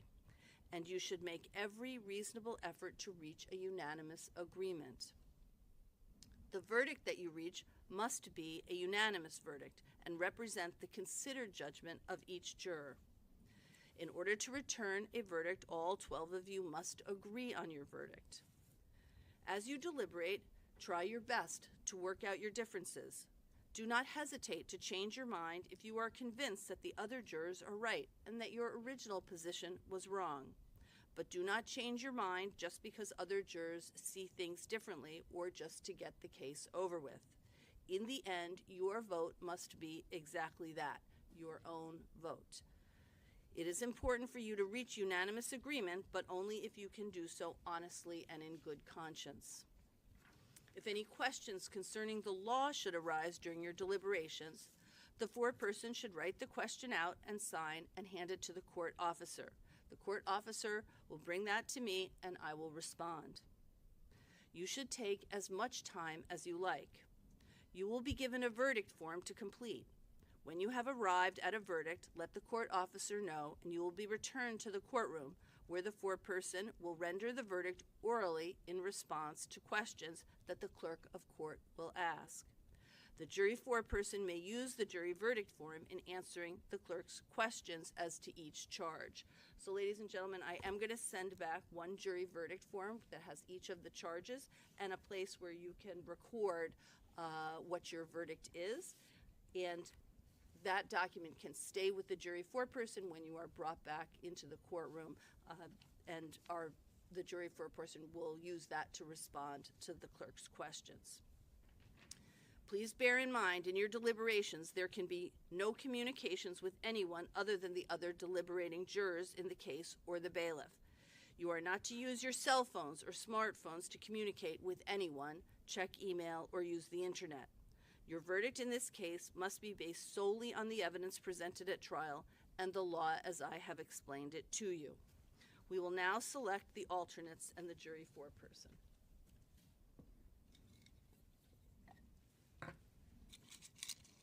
So the first alternate will be juror number 9.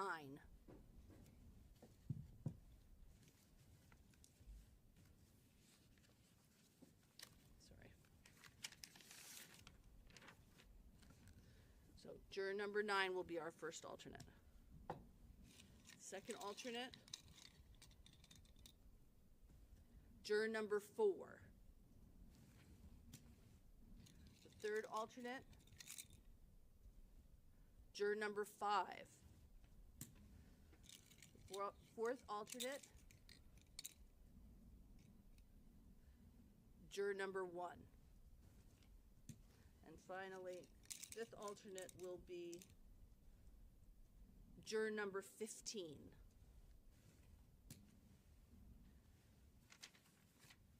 Ladies and gentlemen, I'm now going to pick the jury foreperson.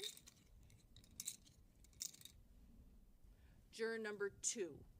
Are you willing to serve as the foreperson? Yes? Okay, very good. All right, let me just say the alternates, those of you who are selected as alternates, will be taken to a separate location. You are not to discuss the case. You are not to read anything about the case. You are not to look at any media, do any research. All the same rules that applied before still apply to you now. There are times when we do need to use one or more alternates for purposes of deliberations, so it is critically important that you're not discussing the case with each other or with anybody else. You're not to do any independent research. Don't look anybody up. You are under sort of the same obligations as you were before. In the event that we need to use you for purposes of deliberations, we need to make sure that you haven't discussed the case with anybody or done any independent research. Let me say for the deliberating jurors, we're going to send you back into the deliberation room. You may begin your deliberations whenever you are ready. The exhibits, I explained to you before that the exhibits will go back into the deliberation room. So all of the exhibits, with the exception of just a few, we are not going to send back. We are not going to send back. Was one body-worn camera video. If you wish to see that body-worn camera video, what we would do is let the court officer know. We would bring you back in, and we could show it to you at that time. We're also not going to send back some of the sheetrock, the rails, and the cooler, okay? But if you are interested in seeing any of those exhibits, please just let the court officer know, and we'll bring you back into the courtroom, and you'll be able to view those exhibits if you wish to do so. So the sheetrock, the rails, the cooler are not going to go back into the deliberation room. The body-worn camera that you viewed while you were here, that's also not going to go back. But if you wish to view any of those things, please just let the court officer know. We'll bring you back in, and we'll do it at that time. All right, ladies and gentlemen, I think we have accomplished everything out here that we need to accomplish. You've been very, very attentive. I very much appreciate that. I'm now going to let the court officers take the alternates to their location and the jury to the deliberating jurors to the deliberation room. All rise for the jurors, please.